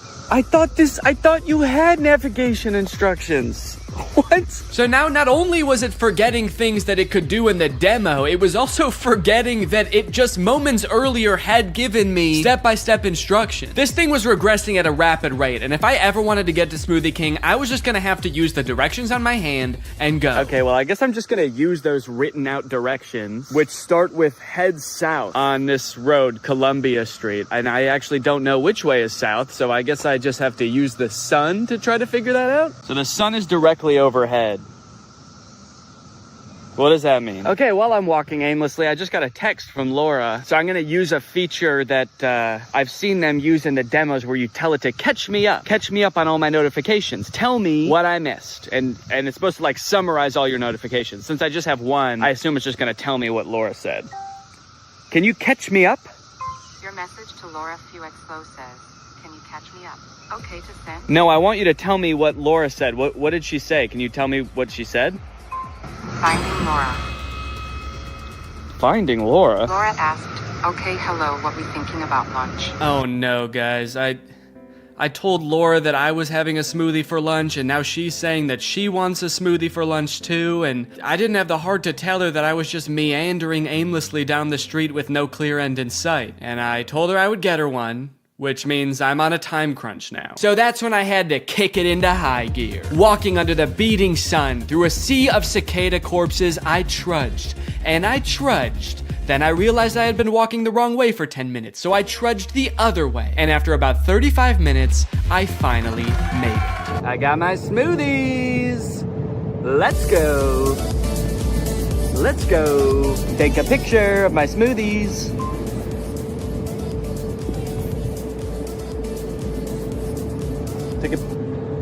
I don't know if it took the picture. All right, gang, now that Papa's had his smoothie, it's time for a smoothie-fueled lightning round. Enough about practical functions. Let's see if this thing can have some fun. First, can it do bizarre music prompts? Play music written by YouTubers named Danny. Wow, I don't think my music has ever sounded quite this bad. Yes! Can it detect food like in the commercials? Can I eat this? Yes, you can eat the mandarin orange. Yes! Unless it's a tomato and you hold it so I can't see the stem, in which case it thinks it's a red ball. It's a red ball. No, you cannot eat it. Oh, what are you, my mother? I'm eating the red ball. Not safe to eat the red ball. Please reconsider. Can it prevent me from eating too much salt? No, you cannot eat the salt directly. It's meant to be used in small amounts to season food. Yes! Can I buy things like in the demo? What is this book? Okay, by this point I probably just could have read the title. Titled The Sneetches and Other Stories. How did it know? Okay, buy it. Purchasing is not supported. No! But most importantly, can this AI be sweet to my dog? You can be sweet to the dog by petting it gently, giving it treats, speaking to it in a calm and soothing voice. I'm happy to report that yes. Yes, it can. It's a good boy. And here's a treat. Good boy. You know what? Now this isn't so bad. This is just petting a dog. This has nothing to do with the AI pin. Does anyone want to buy this from me? It's really good. Over the past few months, Mark Zuckerberg has been hopping on the AI bandwagon hard, adding AI features to all of Meta's apps, most notably perhaps in Instagram, where you can't even go to the search bar without Meta's AI trying to suggest searches to you. Sorry, do you think that I came to the search bar because I knew I wanted to search, but I didn't know what for? That's not how searching works. They've also released a bunch of chatbots in Instagram. I like using the word release there because it kind of sounds like a tech product is being released onto the world, but it also kind of sounds like they're unleashing a horde of monsters upon us. They've released the AI chatbots! Oh fuck, that one looks like Mr. Beast! This is really awesome, you know? Personally for me, one of my favorite things about social media is that it started out as a way to connect with each other, but ended up actually making people feel more lonely. So Meta's solution was to use algorithms and manipulate people's emotions to make them even more addicted to the platforms. But then that didn't work either! So now their much better solution is to replace what little human interaction we already got on these platforms with chatbots that look like Mr. Beast for some reason. And I think this is really gonna fix this whole system right up. So I'm very excited to get into these Meta chatbots, but first, I have a very special announcement because this video does have a sponsor, and it is the Pokemon Company International. Guys, this summer in Pokemon Unite is gonna be incredible.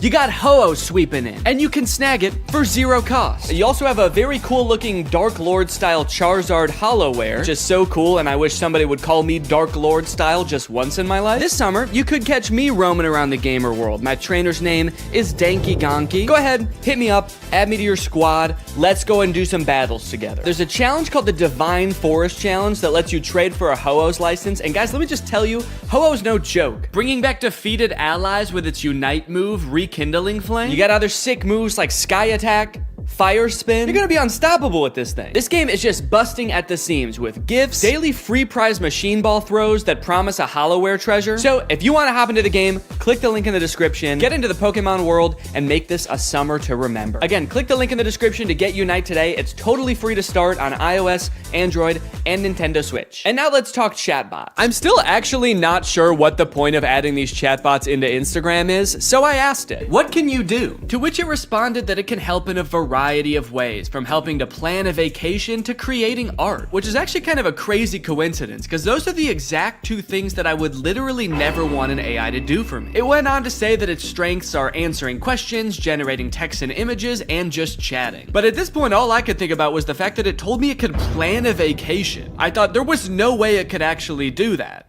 And I was right. Can you help me plan a vacation? I'd be happy to help you plan a vacation. To get started, I'll need to know a few details from you. Here are some questions to consider. Where are you interested in going? How long do you have for vacation? What type of vacation are you looking for? What is your budget for the trip? Are there any specific activities? Do you have any preferences for accommodations? So I'm gonna say I want to go somewhere fun and tropical, a nice getaway for me and the family. I'd like to stay at a hotel for 5 days. With all of this information, it suggested a few tropical getaway locations like Hawaii, Cancun, Phuket, but then it said something that I did not expect. It says it can also help me with booking flights and hotels. How can Instagram book me a flight? I'm calling its bluff. I actually don't think this has the capability to do that, because why should it and why would it? So I'm gonna say, okay, book me a flight for next week to Cancun and book the hotel. For flights, I recommend checking out websites like Expedia, Kayak, or directly on airlines websites such as American Airlines, Delta, or United. Yeah, great idea. That's what I would have done anyway. That's like if I went up to an old lady who needed help crossing the street and I said, "Excuse me, ma'am, can I help you cross the street?" And she said, "Oh, thank you, young man, that would be lovely." And then I said, "All right, just put one foot right in front of the other until you get to the other side." And then I gave her a little shove,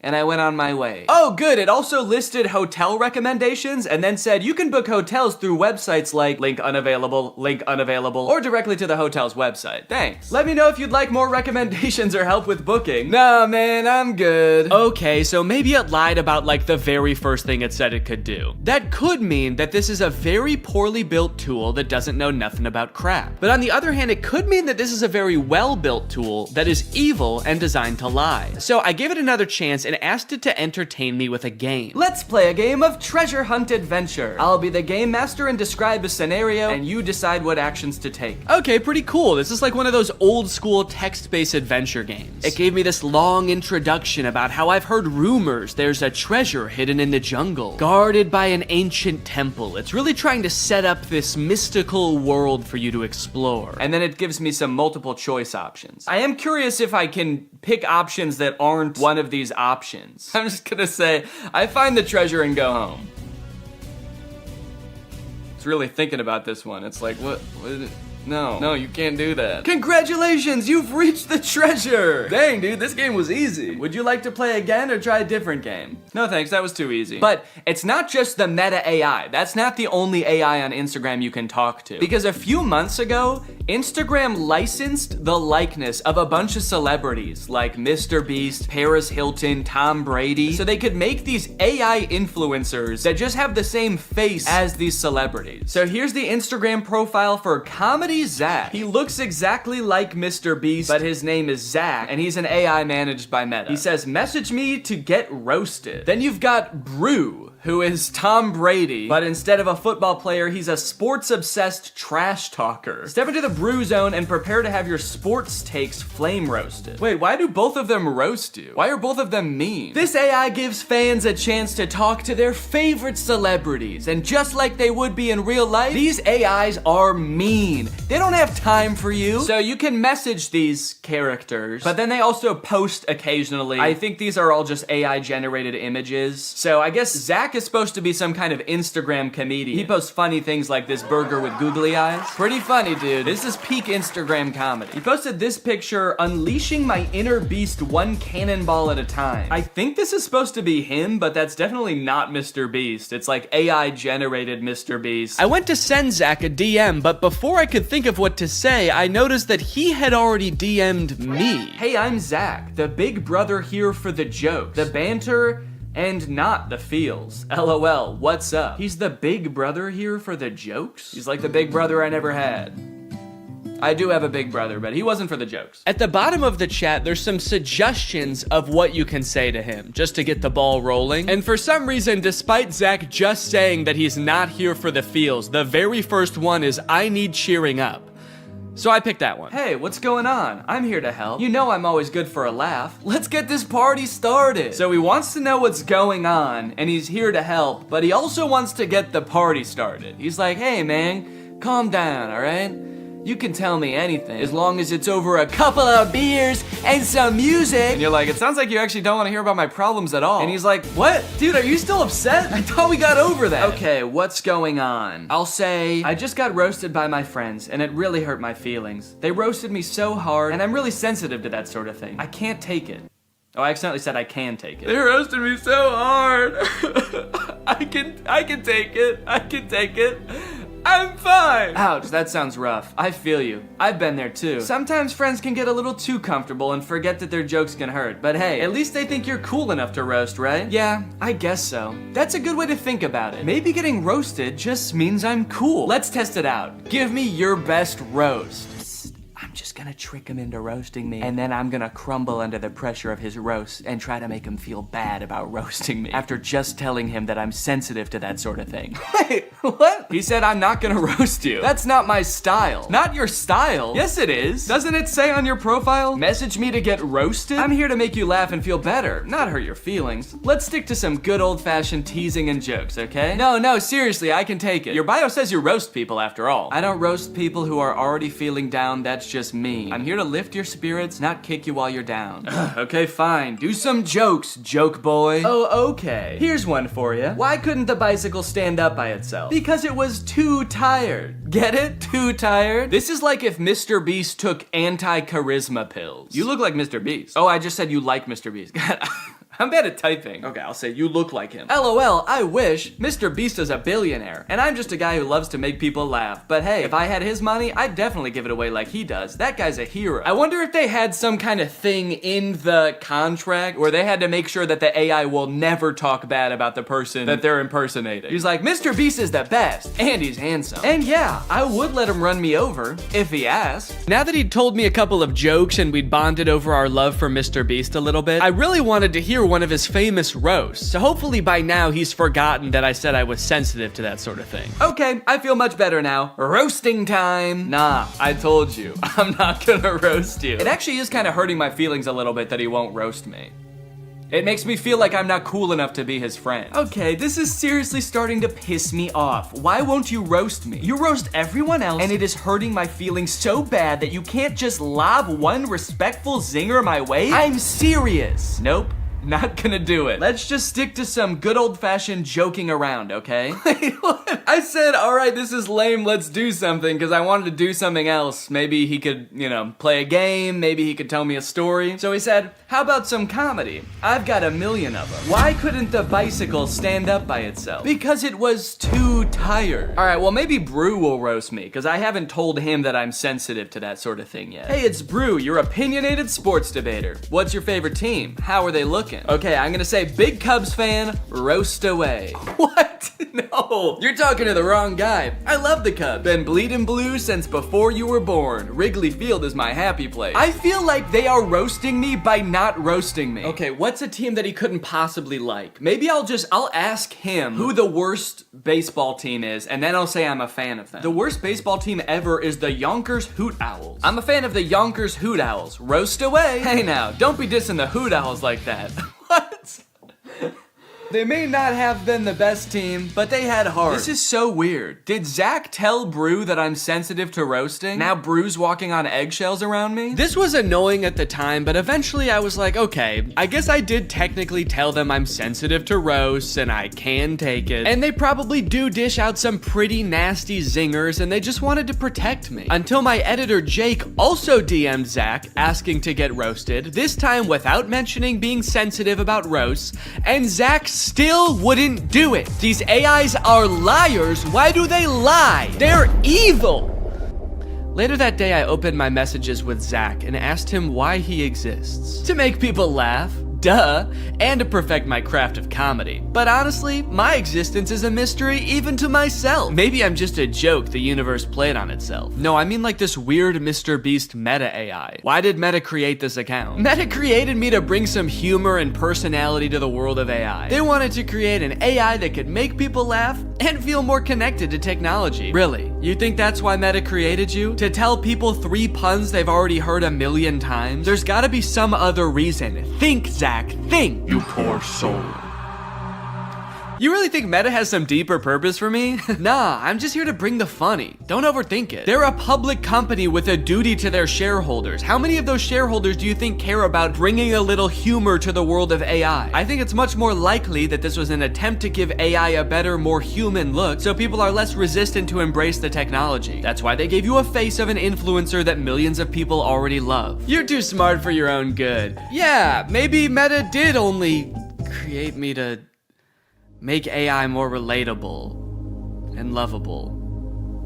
But let's be real, the joke's still fire. Then I asked it if I could hear one of its fire jokes, and it said, here's one. Why couldn't the bicycle stand up by itself? Okay, I know this video's been a little bit AI heavy so far, and everybody's talking about AI right now, so these next two products are gonna be different. While I was starting to work on this video, my editor Jake released a video about the Spotify car thing. It's a device that Spotify released that let people who don't have like Apple CarPlay or Android Auto have a screen in their car that controls their music. Theoretically, seemed like a pretty good idea, but apparently one, the device never worked like it was supposed to, and two, in a few months, Spotify is releasing a software update that makes all of them useless. So since Jake is sort of the resident expert on the Spotify car thing and is actually a proud owner of, or actually I shouldn't say proud, what is the opposite of proud?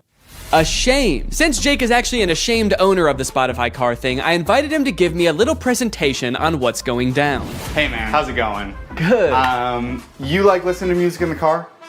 I love it. Hell yeah, man. Can't stop. Love to see it. You like, you know, fun little devices? You like little trinkets devices and stuff? Honestly, I'm pretty agnostic on that. Hell yeah, man. All right. Love to see it. Oh, okay. Sick. Hell yeah for being agnostic on devices. Just out of curiosity, do you like generating like thousands of tons of e-waste just because like you can? Just because nobody can call you on it, nobody can stop you? You good with that? No. Hell yeah, man. All right. Love to see it. Cool. So that was all the answers you were expecting then? That's exactly what I was expecting. Yeah, it's literally exactly it. How the fuck does this work? So yeah, this is the Spotify car thing. You know what? Go ahead, get your hands on it. Ooh. Feel around, play around.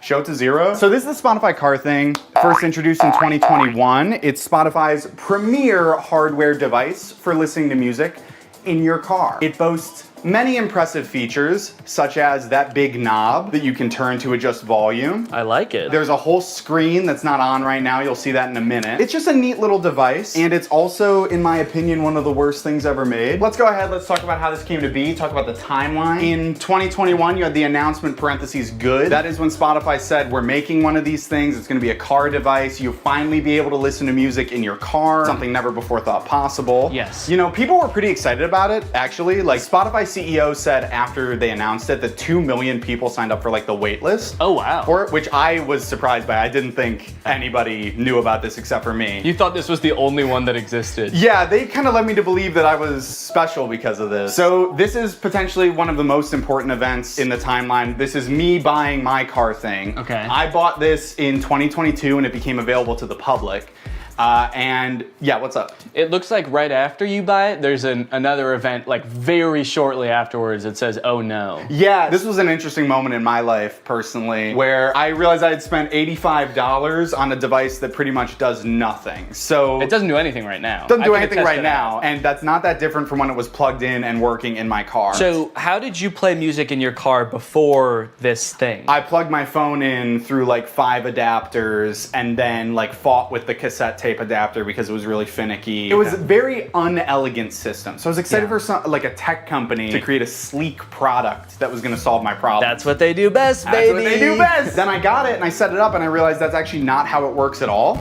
So you'll see on the back there's a USB-C port. So the USB-C cord is just for power. It cannot connect to your car. So your phone still has to be connected to your car. So what this actually is a second screen that just has audio controls on it. So you don't plug your phone into this at all? No. You plug your phone into the car still. And then you connect to this with Bluetooth, like a Bluetooth speaker. And then this controls your music. So this oh no moment was profound. I was like, oh God, I wasted what at the time I did the math equated to 10 hours of labor at my job. And I got pretty much nothing out of it. The only perceivable benefit I can see from this is if you want to have like music on one screen and then like your maps or like Family Guy clips on like the other while you're driving. Subway Surfer Surfer, Subway Family Guy. Surfers, sand cutting, Yeah. etc. So nobody really buys the car thing. It's not like the most popular product on earth. And then Spotify takes notice of that, and in February of 2024 decides, hey, guys, we were just kidding. It's not $90. Now it's $30, Let's baby. go! What a deal. What a deal. 60% off. I mean, that's incredible. Well, it's also really nice because since you decided that you didn't really even want this, now you can't even sell it for anywhere near the $85 you bought it for. You can only sell it for $30 at most. Exactly. And even if I tried to sell it for $30, I have a feeling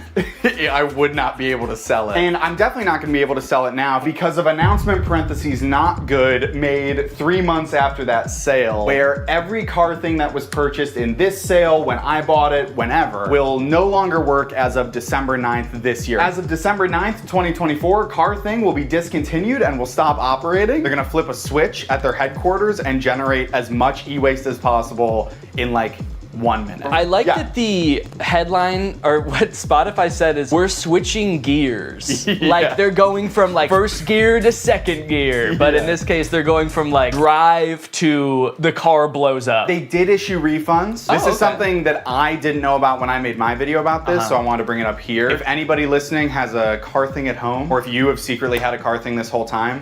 Yeah, well I have 7 of them, so that'll be good. So yes, you can get your refund, but I will say, refund is maybe a misleading word because what they do is they don't give you your money back to the, you know, the source of payment. They give you an equivalent amount of Spotify premium months as to what you paid. Okay. So I got 6 months of Spotify premium paid for and not my money back, which is still nice. It's still good of them. Did you use Spotify premium already? You had to use the car thing. Okay, That's of course. the other thing. We've talked a lot about what the Spotify car thing is. We've talked a lot about the ins and outs of this product, what it does, what it's good for. But as we know, light cannot exist without darkness. The sun cannot exist without the moon.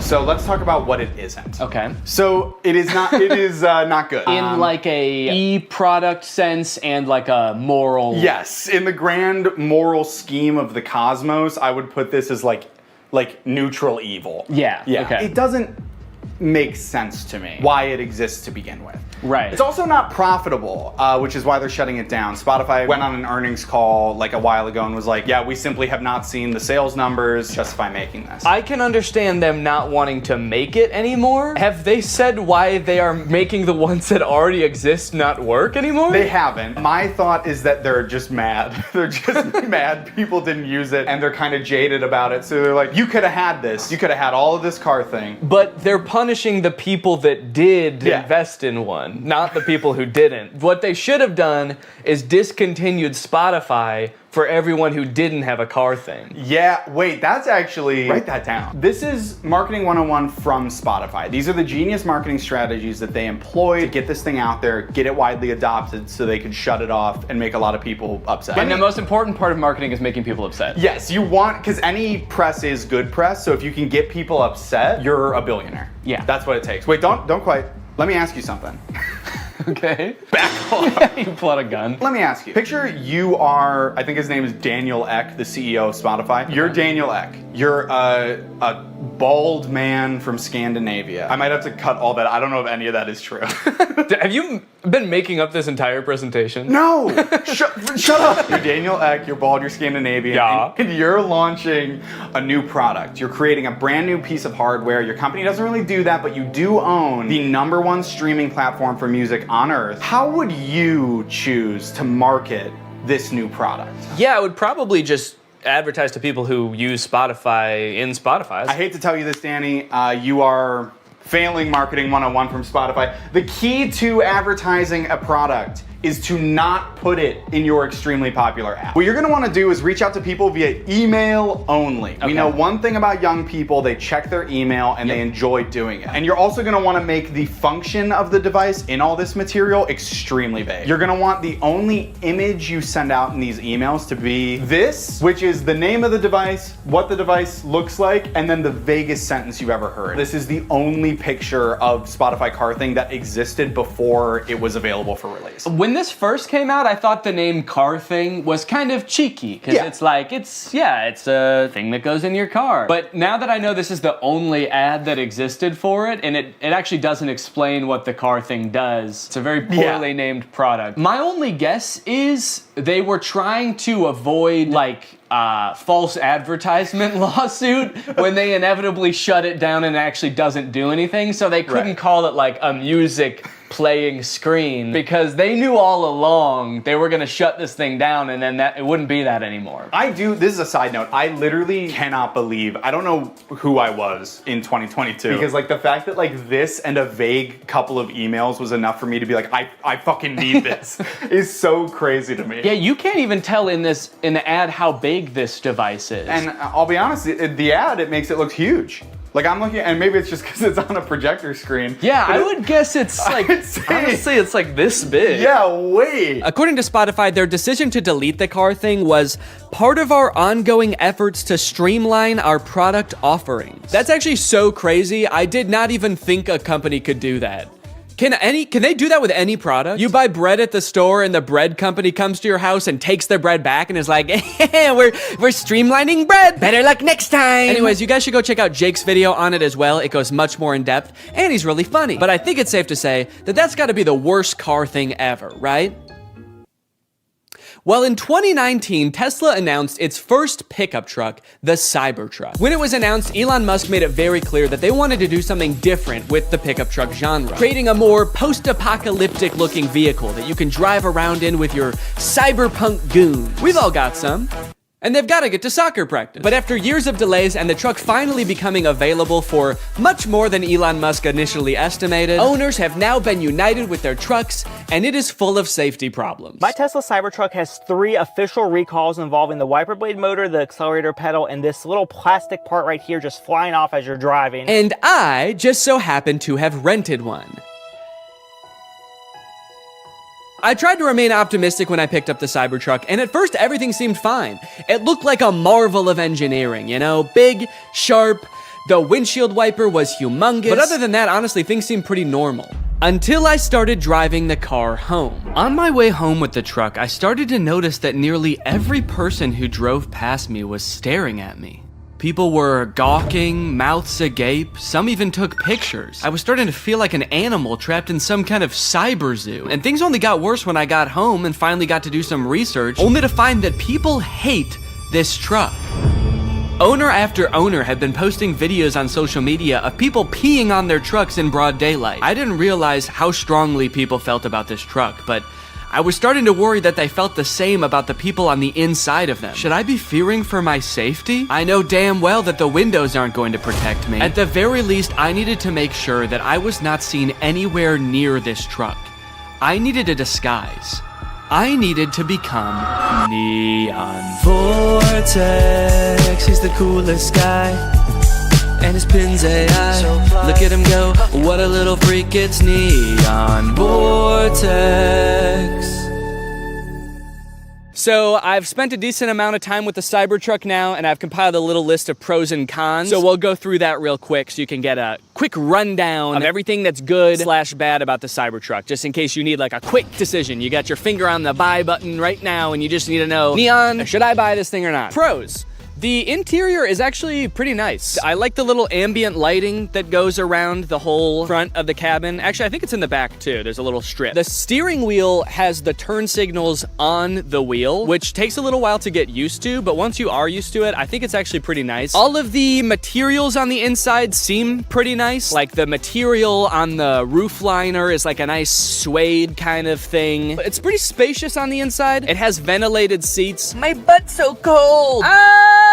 I changed my mind, this is a con. Okay, cons. There are several things in the car that are too small and shaped oddly. The steering wheel is like tiny. And then the rear view mirror is also tiny. And to make matters worse, while the tonneau cover is closed, which is the little cover on the back of the truck bed, the rear view mirror is completely black because there's a thing in the way. Another con, This thing is sharp. If I ran into somebody, I would slice them in half with this car. I also feel like it being made out of stainless steel might be bad for its crash test rating in general, but also the fact that it's so sharp means that opening and closing doors is kind of uncomfortable. Because this car doesn't have any door handles, the way you open it is you have to push a button. Then the door pops open a little bit and you have to kind of reach your hand into the space where the car door has opened and pull it open. But since this car is made out of like weirdly cut stainless steel, it's kind of sharp in there when you open it. It's an unpleasant feeling on the hand, and you never really feel like you're grabbing it in the right place. This truck is wrapped in a matte black color, and one of the reasons the owner said he wrapped it is because you basically just grab this thing all over to open it, and there were fingerprints everywhere. Also, changing gears is a pain in the butt. It's actually a little thing that you slide on the screen. If you want to go forward, you slide the little truck forward. If you want to go backwards, you slide it backwards, which is not a huge deal if you're just driving from one place to another, because how often do you really change gears in the car anyway? But the second you have to do any kind of 3-point turn where you have to change gears more than once, it is such a pain.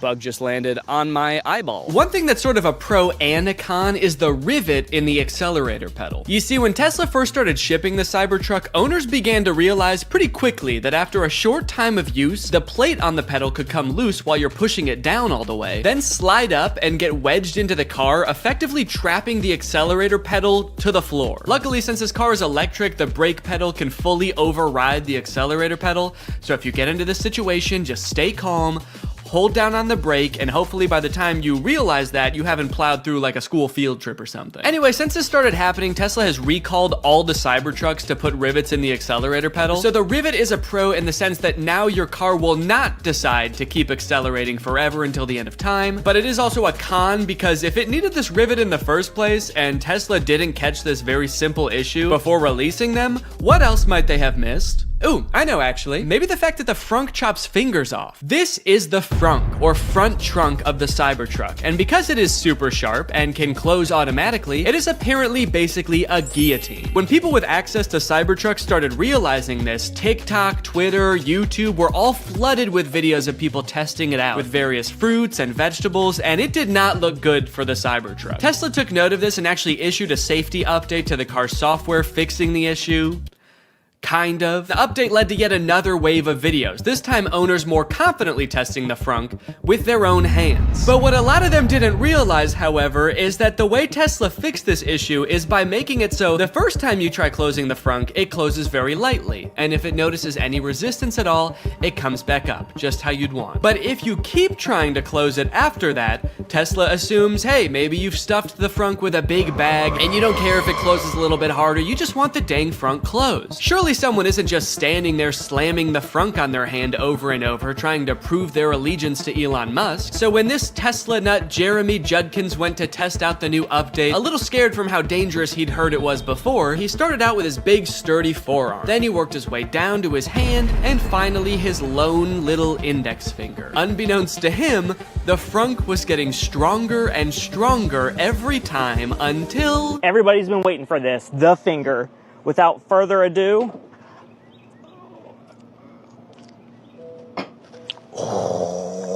I feared for my finger for a second, not gonna lie. That's kind of bad. Yeah, so I wasn't gonna test this out on my own hand, but I did try it with my shoe.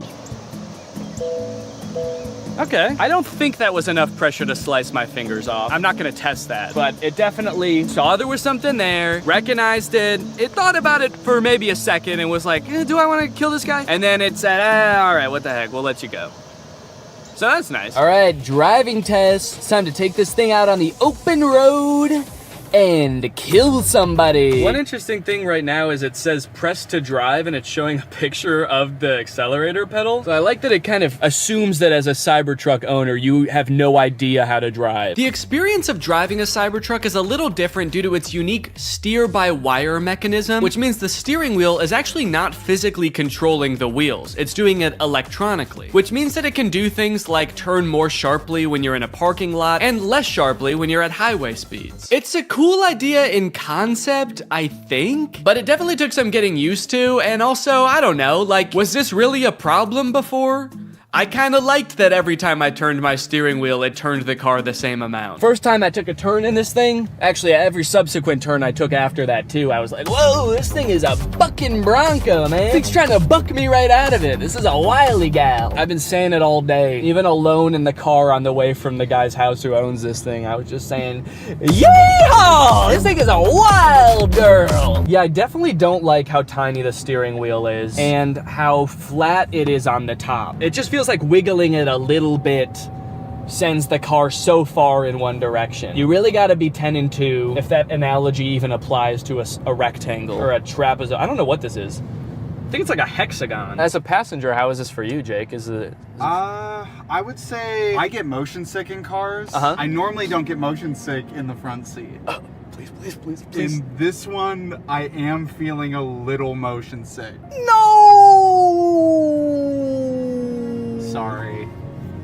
It's a bucking Bronco, you know, what can I say? She's a wild gal. Imagine setting your phone here, and you know, sometimes you slam on your brakes and the things in your car go sliding forward. Imagine if something went sliding forward all the way to the front of this dashboard. There's no way that you could ever get that back while you're driving. So if your phone was up there or anything important, you just gotta wait until the end of your drive to get it back. Either that or you have to floor it so fast that it comes flying back and then you just sort of catch it like that. That'd be kind of cool.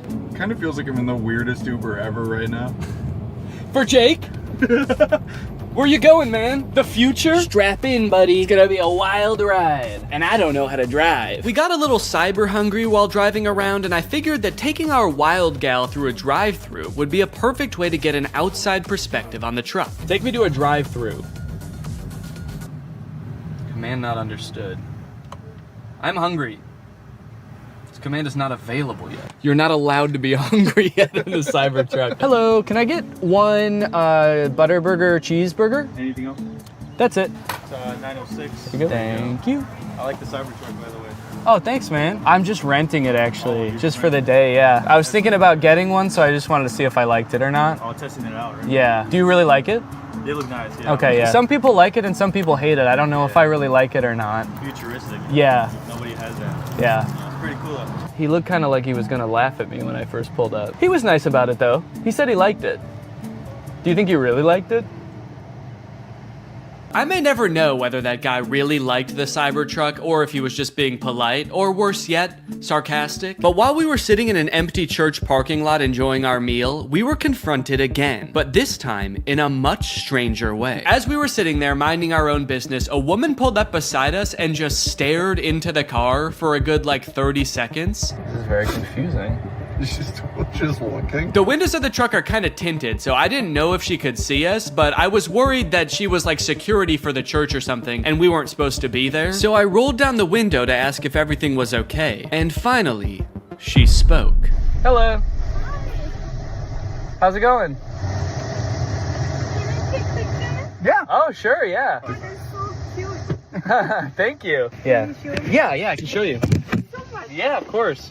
I'm filming a YouTube video right now. That's why I'm dressed up all weird. So I showed her around the car for a little bit and she took a ton of pictures. Also, I had taken off my wig, so I looked even more insane, but she never questioned it. Then she told us that her grandchildren would love this. And they live pretty close by, so she asked how long we'd be there for. We said probably 10 minutes, and she said, 30 minutes? And we said, okay. And then we waited for 30 minutes while she went to go get her grandkids. Yeah, of course. Come on over. They did indeed love the Cybertruck. What do you think? You like it? Yeah, it's pretty cool. Yeah? Cool. We went all around it. They asked a ton of questions. Their grandmother kept telling them to wave at the camera. So the back is a truck. It's got a truck bed in the back. Oh, a gaming room. That's a good idea. I think this kid must watch a lot of Brent Rivera or something, because when he saw the back of the truck, he was like, oh my God, it's so big. You could fit a secret gaming room back here. And then when he saw the front, he was like, oh, this is too small. You could not fit a secret gaming room up here. It's like he only thought in terms of secret gaming rooms. It was insane. When I'm 16, I'm gonna buy a Oh, good idea. I like it. That'll be a good first car, huh? Smile. 1, 2, 3. And with that, my time with the Cybertruck had come to an end. It was time to bring it back to the person I rented it from. And wait, what is that? What's going on with those podcast recommendations?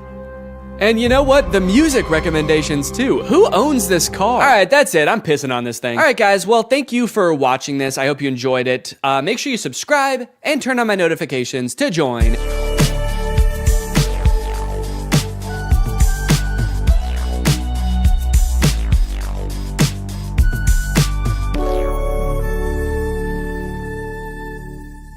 The story of a Willy Wonka experience gone wrong in Glasgow, Scotland has taken the internet by storm, and I love it. I don't think I've ever in all my life seen such an impressive and inspiring dumpster fire of an event. It is just, mwah.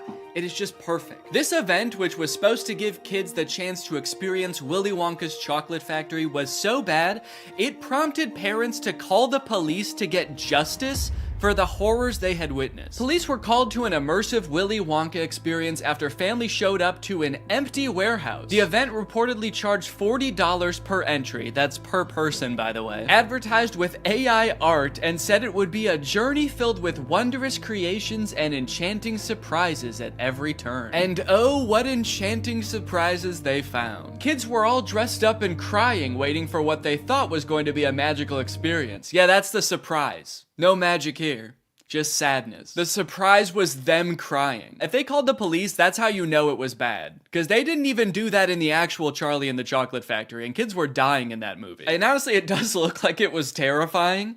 Take a look at some of the images of the abandoned warehouse that parents had to spend $40 to gain access to. Okay, here we have some sort of chocolate fountain with murky brown water floating in it. We have one bouncy castle that can fit like 3 kids. Giant empty space filled with table and chairs. You're probably thinking there must be something pretty good to eat here with all these table and chairs. Probably some pretty tasty chocolate, right?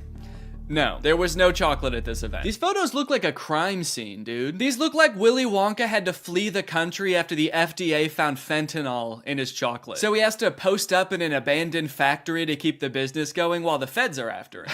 You got this lovely scene. I think that the size of the warehouse really screwed them over, honestly. If it was a smaller room, it wouldn't look so empty. There would still be nothing to do there, but it wouldn't look so sad. In a way, seeing this photography light in front of this like $2 Candyland backdrop makes me feel kind of sad for the people who put on this event. Like, oh, you really thought people were gonna want to take pictures in front of this shit. Of course not. No. If 2 parents brought 2 kids to this event, it would cost $160, and you're getting this. I think I get why they called the police, honestly, dude. If I was promised some kind of fun Willy Wonka experience for the kids and then showed up to this foggy warehouse, I would think I was about to be murdered in some kind of Willy Wonka-themed Saw movie. And if that's not enough, wait until you see the nightmarish characters they had running around this place. So this is one of the most famous pictures to come out of the whole ordeal. This is an Oompa Loompa, obviously. A lot of people are focusing on the facial expression she's making in this picture. She looks exasperated. And honestly, I don't blame her. This has to be like the worst acting gig she's ever had. As far as I know, this actor wasn't putting on the event. She was just hired to be there. She's probably dealing with crying children,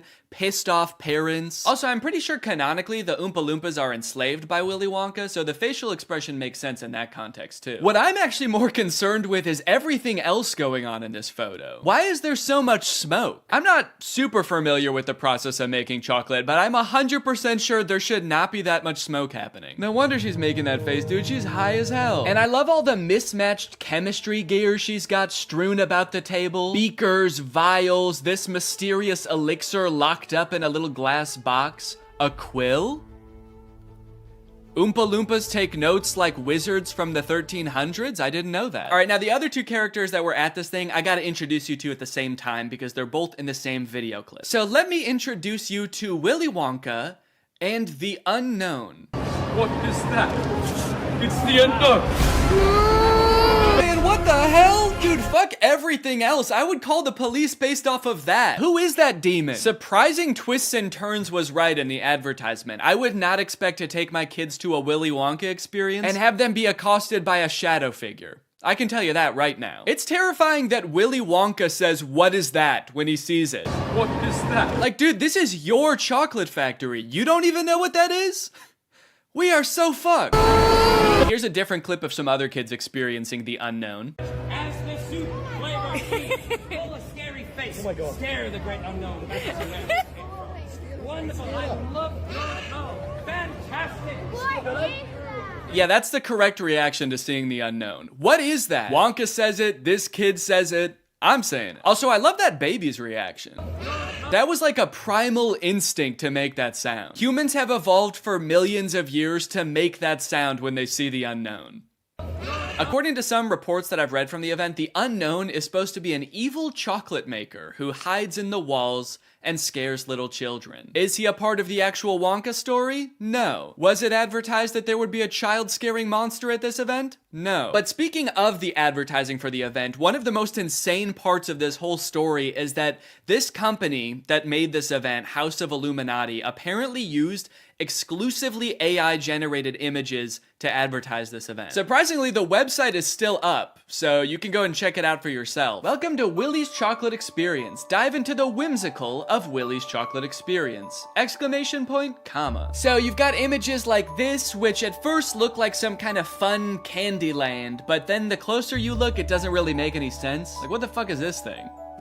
Is that supposed to be a bunny? Who the hell is that? I don't like the looks of these things. But then you get images like this advertising the Twilight Tunnel, which are so clearly AI generated, it makes you wonder if the whole event was being run by an AI. Because how could a human not notice that there are so many typos in all of these images? You got dim tight, depractions, ungurrival, featuring dodjection and swide. Then you've got ensuring entertainment, which of course includes catgagatting, carchy tons, and a passidice of sweet teats. And on top of the website being seemingly designed by AI, apparently all of the actors' lines were too, which we know thanks to this video posted by the actor who played Willy Wonka. I'm going to be poking a little bit of fun at the event, but I wanted to say before I start that I feel for anyone who bought tickets to this, people who are expecting a magical chocolate experience. People who are unfortunately captured by the unknown, we hope you are found soon. So the first red flag for me was when I was cast as Willy Wonka. Anyone who looks at me and thinks Willy Wonka and not Oompa Loompa is out of their mind. I give off major Oompa Loompa energy. I got cast as the part on the Thursday, and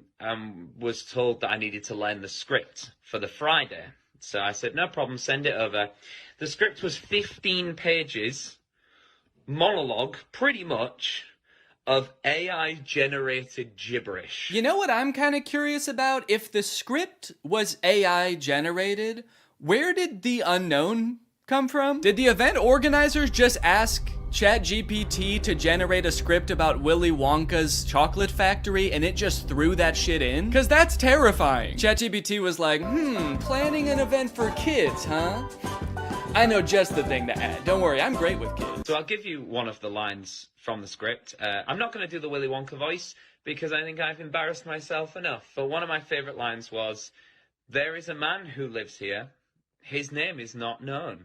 So we call him the Unknown. The Unknown is an evil chocolate maker who lives in the walls.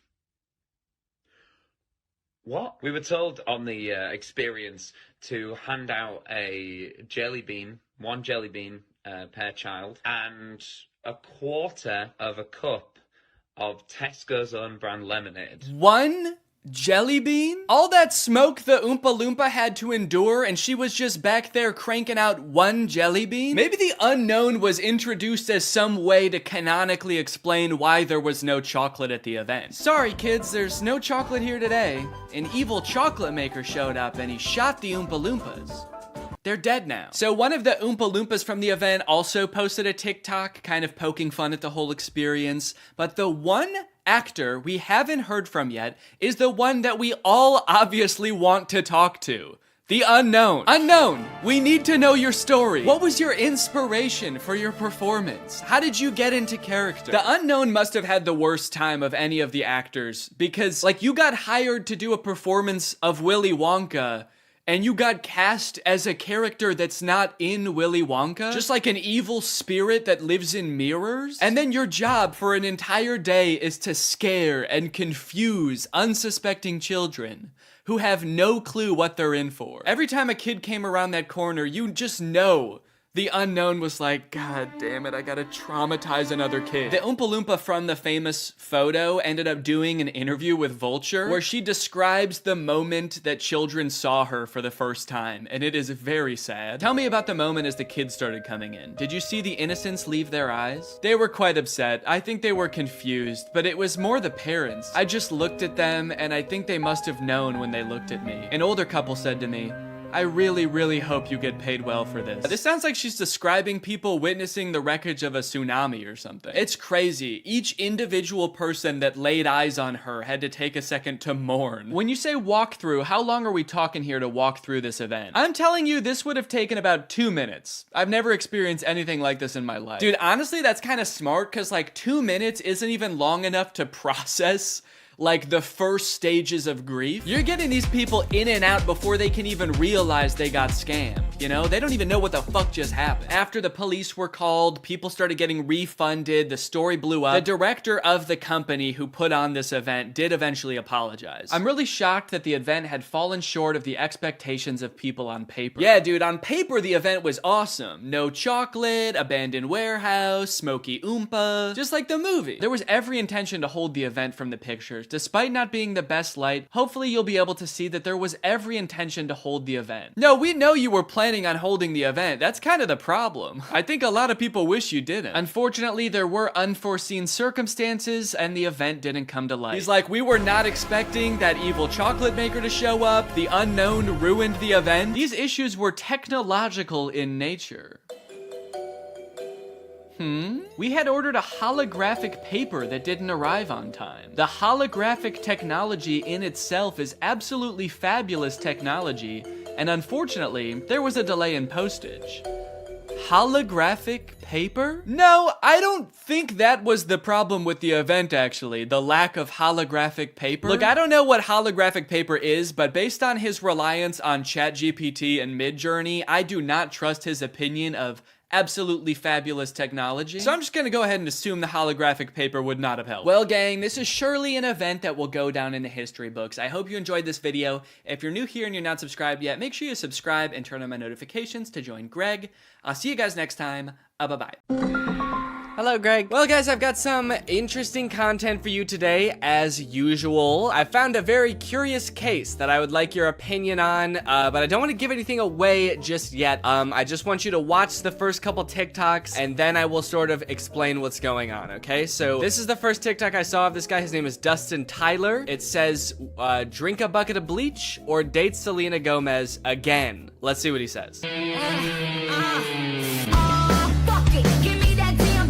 So yeah, deeply personal thing to post on TikTok, I feel like. I didn't know who this guy is when I first saw this TikTok, so I was just very confused. I was like, did this guy date Selena Gomez? It says again. It's not just some guy speculating, like, I probably wouldn't like dating Selena Gomez, so yeah, I'll take the bleach. So then he made another video responding to this comment. It says, is he making fun of Bryce Hall, or, and I don't know what that's referring to. I don't know if Bryce Hall said that he liked Selena Gomez or dated her or something, but this just provides a little more insight into the relationship that this guy had with Selena Gomez. Nah, I'm not making fun of Bryce Hall. Him and I are nothing alike. See, he has to make stories up that he was with Selena Gomez. Me, I actually was. And then I friend zoned her, and then I broke her little heart. Again, a very mean tone to the video, condescending to this person who is just genuinely asking a question, but gives a lot of insight into his alleged relationship with Selena Gomez. And then I friend zoned her, and then I broke her little heart. I am curious about the details of the story, though, because just the order of events is kind of weird to me, the way he laid it out. He says, I was with Selena Gomez, and then I friend-zoned her, and then I broke her little heart. He says that things happened in that order. Usually, you don't start dating someone and then friend-zone them. Usually when guys talk about getting friend-zoned, it's like they're talking to this girl, and then she reveals that she sees them as more like friends. This guy's saying, we were dating. They could have been dating for like 3 years, and then he turns to her and he's like, you know, I really see you like a sister. The best sister I ever had. So he says he dated her and then friend-zoned her and then broke her heart. So he like friend-zoned her, broke things off with her, and then he broke her heart. What did he do? I dated her, I friend-zoned her, and then I killed her hamster. Just straight up stepped on it. This was years later, by the way. Anyway, by now you're probably wondering, who the hell is this guy? Is this Justin Bieber? Because I know they dated. That's what I thought at first. I thought, is this what Justin Bieber looks like now? But no, this guy's name is Dustin Tyler. And I scrolled through his page to try to figure out who this guy is, and here's what I came up with. It's coming soon, but just like Oklahoma, mine is coming sooner.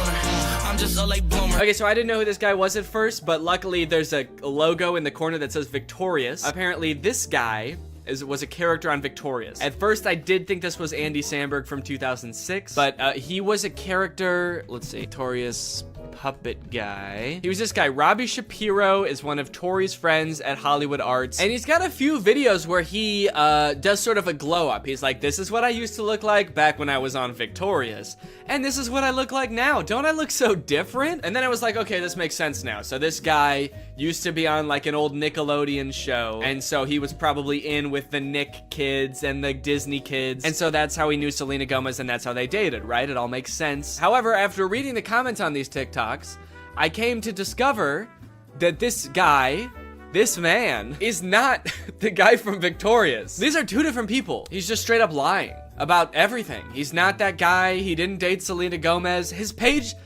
is full of lies. And to be honest, he's not lying very well, mind you, because the actual guy from Victorious, his name is Matt Bennett, and he has a TikTok account, and if you wanted to pretend to be him, you could at least make your name on TikTok Matt Bennett. I think that would make people believe you a lot more if you really wanted to trick people. But he didn't. He just he just kept his real name. Dustin Tyler. That's me. Please don't Google my name. So this dude's whole thing, apparently, is just like making shit up on TikTok and then hoping it goes viral because people are kind of like, whoa, you used to be the guy from Victorious? Or whoa, you used to date Selena Gomez? And now you'd rather kill yourself than date her again?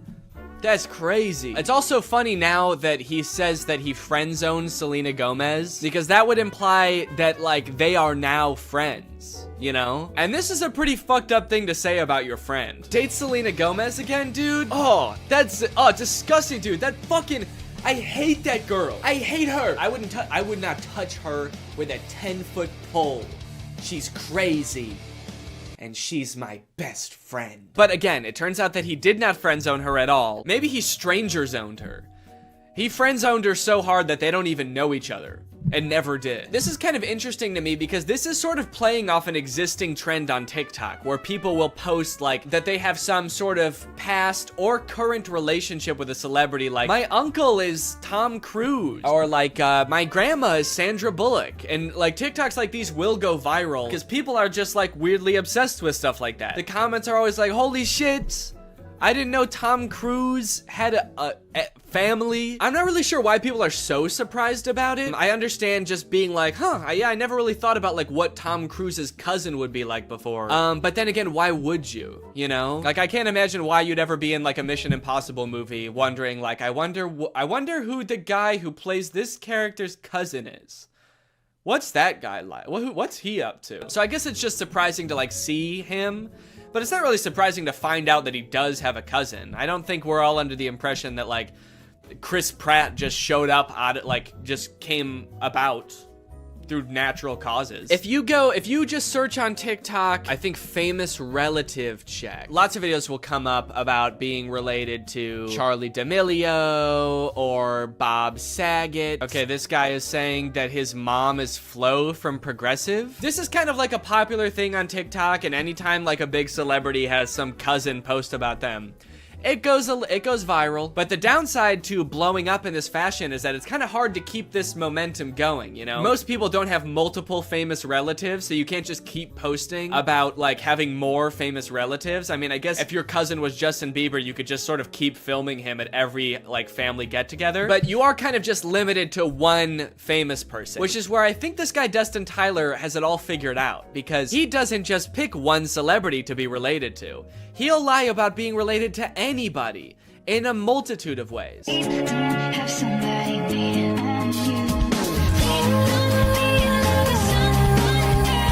I should say that in this dude's profile, it does say jokes/satire. So he is covering his bases just in case someone tries to like sue him for whatever that would be, lying.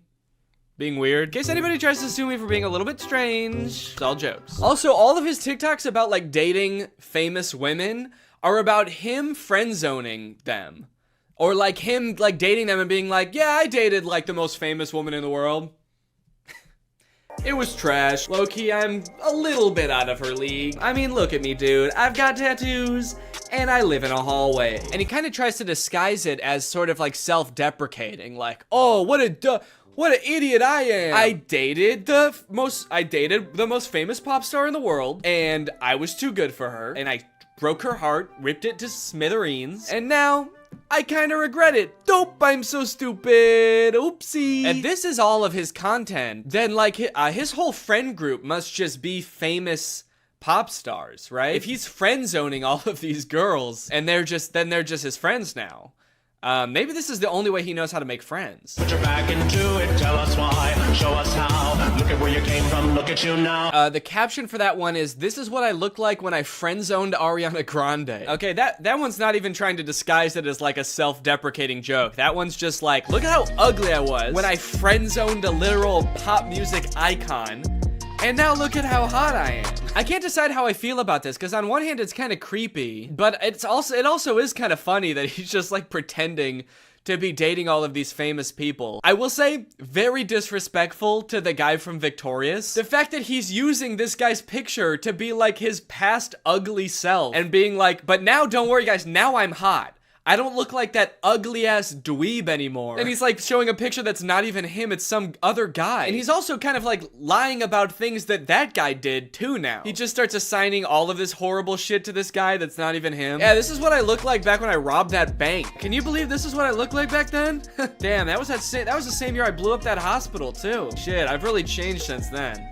My name is Matt Bennett, by the way, and I did all those things. People just walk away from those videos being like, wow, that guy who played that kid in Victorious is kind of an asshole. Also, one of the weirdest things about this is he also posts all of these TikToks on Instagram, and he's verified on Instagram, which seems very weird because literally all he does is pretend to be other people, and somehow that gets him verified. But he does, in fairness, also say jokes and satire in his Instagram description. So when Instagram verified him, what they're saying is, don't worry guys, this really is the guy who pretends to be the guy from Victorious. If you're wondering if this guy really is who he says he is really the guy that pretends to date Selena Gomez. They do get a little bit creepier though. This one is like that sound that's like, back in the day, me and you, baby, we used to have fun. And it says, my mind when I bump into Ariana Grande when she's with her husband with like a emoji. Imagine this guy that Ariana Grande's never met before bumping into her in public with her husband. Remember me?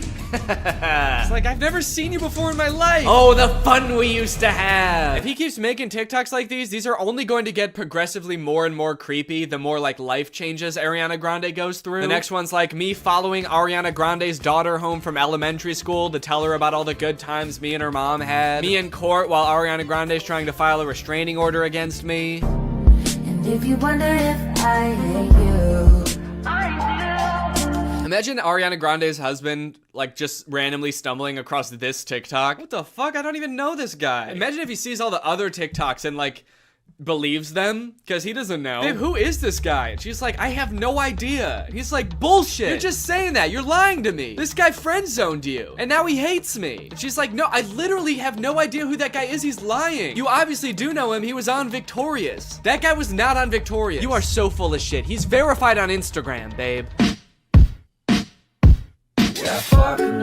Okay, that one just throws off the whole thing. I thought he wanted Ariana Grande back. And all the other TikToks, he's like, damn, I wish I never friend-zoned her. And now he's saying I would never date her again? How do you reconcile those two? Oh, I wish I didn't friend-zone Ariana Grande.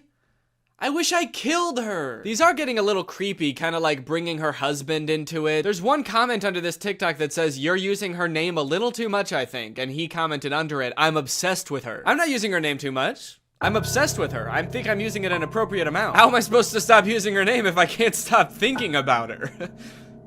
How does that make any sense? Again, I get that this is all a bit, you know, it's all jokes and satire, but I do feel like he may be taking the bit a little bit too far and committing a little bit too hard to the bit now. He's gonna get arrested and be like, that video that I posted of me over Ariana Grande and her husband sleeping was a joke.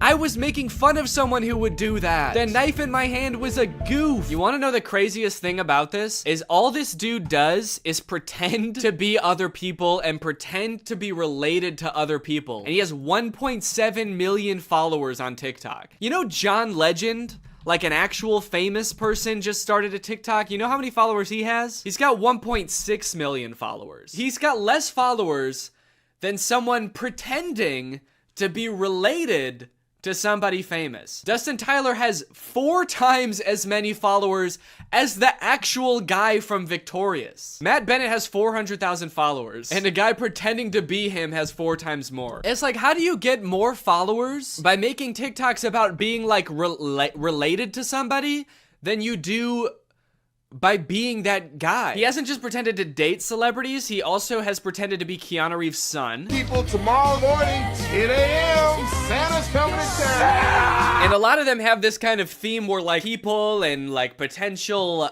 girlfriends only like him because he's Keanu Reeves' son. And I just think it's kind of funny that in this fictional world where he can make up anything, he picks such a sad reality for himself. He picks these worlds where like he turned away the love of his life, Ariana Grande, and now he's bitter and he despises her husband. And he picks this world where Keanu Reeves is his dad, but like he can't really be sure if anyone actually likes him for him because everyone's just so obsessed with Keanu Reeves. He's turning his life into a tragedy.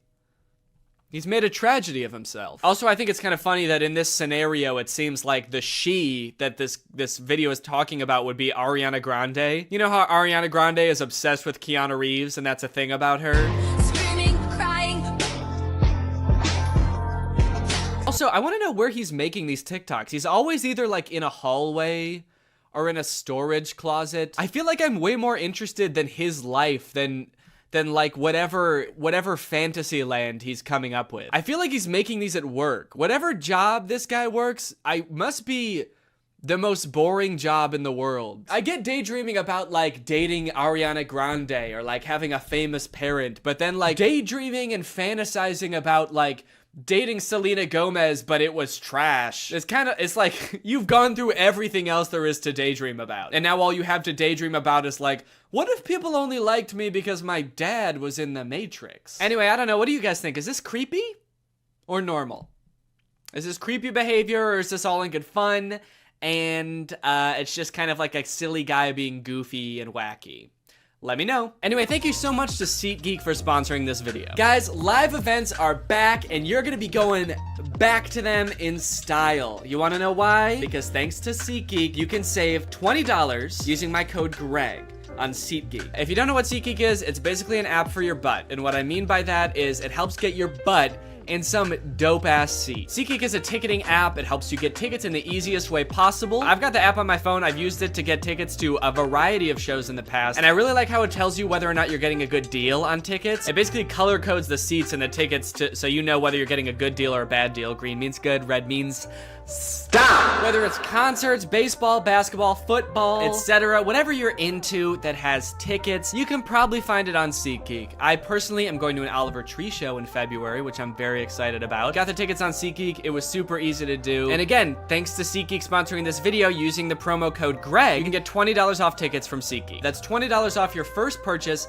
if you use my code GREG, and make sure you click the link in the description to download the app. Thank you to SeatGeek for sponsoring this video, and thank you to you guys for checking out SeatGeek. Bye. AI is threatening to take all of our jobs, and it seems like nobody is doing anything about it. But today, that ends. If I can make fake AI apps and get them on the App Store where people think they're getting free labor from a soulless machine, when in reality, they're getting free labor from a soulless YouTuber, then I can do the unthinkable. I can steal AI's job. And I bet I can do it better too. This was a journey that would take me several months and cost me a lot of money, only to find that I was the one who felt like I was talking to robots. The two apps I want to create are both parodies of the most popular types of AI apps. You've got chat apps like ChatGPT. You ask it a question, it gives you an answer. Where did it come up with this answer? Is this answer true? None of your beeswax. In my version of this app, users will just be talking to me. My app will be superior because I know lots of fun and interesting stuff and cool stuff, and I'm also very fun to chat with. For the second app, we're gonna turn up the heat a little bit and do an image generation app like Midjourney or DALL-E. You give it a prompt and it's been trained off of thousands of images from thousands of unconsenting artists to give you a photorealistic image. In my version of this app, users will type out a prompt and then I will draw it? I don't know yet. Maybe if it's something I have laying around, I can just take a picture of it. My app will be superior because what's more photorealistic than a real photo? I'm excited to find out just how creative people will be with their prompts. Now, unfortunately, I'm not an app developer. Yes, I did go to an engineering school for a degree in computational media. Yes, I did learn how to code, and yes, I was also a Viner at the time and thought I was gonna do that for the rest of my life. So yes, I did forget everything I learned the second I graduated. So if I wanted to get these apps made, I was going to need some help. I tweeted out asking for help developing an app, and that's how I met True. True's a super talented software designer. She's worked for companies like Discord, and now she was working for me. For the next few weeks, I coordinated with True while she worked diligently to perfect these two apps. And in the meantime, I've got to come up with a name and description for each app to go on the App Store. Okay, for the chatbot, I'm thinking I want to name it something as close to ChatGPT as possible. That way people immediately understand what it's supposed to be. So instead of ChatGPT, maybe something like Chat DNE, like Danny. Chat DNE. Okay, description time. Okay, what's a good way for me to say this app is basically ChatGPT, but way better? Here at DNE Enterprises, we pride ourselves on the accuracy of our product descriptions. Instead of referring to our app as an AI app, which would be a lie, we refer to our technology, as the DNE intelligence, which has been training for decades to answer unlimited questions quickly and with great precision. We use phrases like human-like responses. I've been complimented on that before, actually. I've been told my responses are extremely human-like. And that's no different with our photo generation app, Doodle DNE, which sends you photorealistic images in minutes. How many minutes? We also include disclaimers that humans review every prompt sent to us. That way weirdos aren't sending me stuff that they wouldn't send to another human being. In order to actually get people to download these apps, I was gonna need to advertise them online. So I made a fake Instagram profile to look like some kind of technology startup. Okay, so we need a profile picture. I guess my company needs some kind of logo. Maybe I can just make that in Photoshop real quick. Let's see, what's ChatGPT's logo look like? Okay, so ChatGPT's got like an interesting geometric shape. OpenAI, which makes ChatGPT. Okay, the same interesting geometric shape. What about like Midjourney? Okay, there's just a little sailboat. DALL-E logo. The same geometric shape. Okay, interesting. Okay, so maybe the move is to go with an interesting geometric shape. What the fuck? Wait, how am I making this shape? There's a cat tool in Photoshop? I hit custom shape, and I guess the default custom shape is a giant cat. Should I just use this? Let's go. Dude, that actually, okay, that looks sick. Now I've created a series of screenshots from the chat app that I'm gonna post on here, and then I'm gonna promote them to try to reach as many people as possible. Help me ask my crush out, to which ChatDNE responds, for sure. Maybe try something like this. I'd love to take you out to dinner sometime this weekend. I have connections at Nobu and can get us in. My treat. I can also help you get in touch with management at Nobu if you want, let me know. Can you get me in touch with the Jonas Brothers? Sure. After doing some digging, I found their manager's email address. What would you like to ask them? And then this one where a user is asking ChatDNE to design a website for them and giving it feedback on the website. All in all, I want ChatDNE to come across as like such a state-of-the-art intelligence that can do stuff no other apps can do. Almost comically intelligent.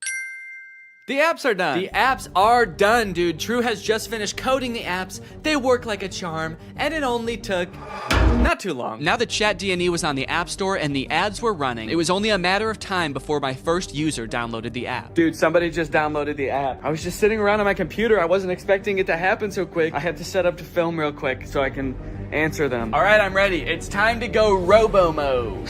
Okay. So it looks like they saw my ad where I advertised being able to get you in touch with the Jonas Brothers, and they want me to get them in touch with the Jonas Brothers. I was hoping for something a little more creative, but I do also understand seeing that ad and wanting to try it for yourself, so I responded. Hello there. I can absolutely help you get in touch with the Joe Bros. What method of communication would you like me to assist with? Calling, email, address, send. I guess they weren't expecting me to be so eager to help them with such a creepy task because they didn't respond for 40 minutes. And when they did, they had chosen the worst of the 3 options. All 3? Dude, they're really trying to make my life hard, man. Now, I didn't want to dox the Jonas Brothers and send this sicko to their front door looking to meet them. So I spent a few minutes looking online to see if there was any publicly available information I could give this person. And to my surprise, there was. They have a phone number in their Instagram bio. They have a publicly available manager's email address. And for the address, I didn't know what to do, so I just gave them the address of their next show on tour. Now, selfishly, I am a little curious what they're gonna do with this information, so I kind of want to ask them, but maybe I can do it in a sneaky way. Would you like me to reach out to them on your behalf? I can pretend to be your manager using an AI-generated voice. So if they say yes, then I can find out what they actually want from the Jonas Brothers. Give me an example of what you would say with your AI-generated voice. Okay. All right, I said, sure. I'd say something like, hi there, this is Jamie Skateboard. I'm a talent manager over at WME. I have a high-profile client looking to work with your darling boys on a feature for their upcoming album. We're projecting about 100 million oh shit, I meant streams. Okay, whoops, robots are not supposed to make typos. We're projecting about 100 million streams the first week, and I think it would be a great opportunity, let me know. To clarify, their manager, Kevin Jonas Sr., is also their dad, so that's why I called them his darling boys. Want me to make the call? Send me a voice audio so I can hear you say it. This one stumped me for a little bit. It seemed like I was at a dead end. The app does not have audio capabilities, and I don't know how to make an AI voice like that. But then I realized I could just record myself doing a silly voice and then upload it to Google Drive and send them the link. So that's what I did. Hello there. This is Jamie's Skateboard. I'm a talent manager over at WME. So I think it would be a great opportunity. Let me know. Dude, I can't believe that voice came out of my body. Sure, you can listen to the recording here. And then I sent the Google Drive link. Oh, what the hell? Make it sound more seductive. This is Jamie's Skateboard.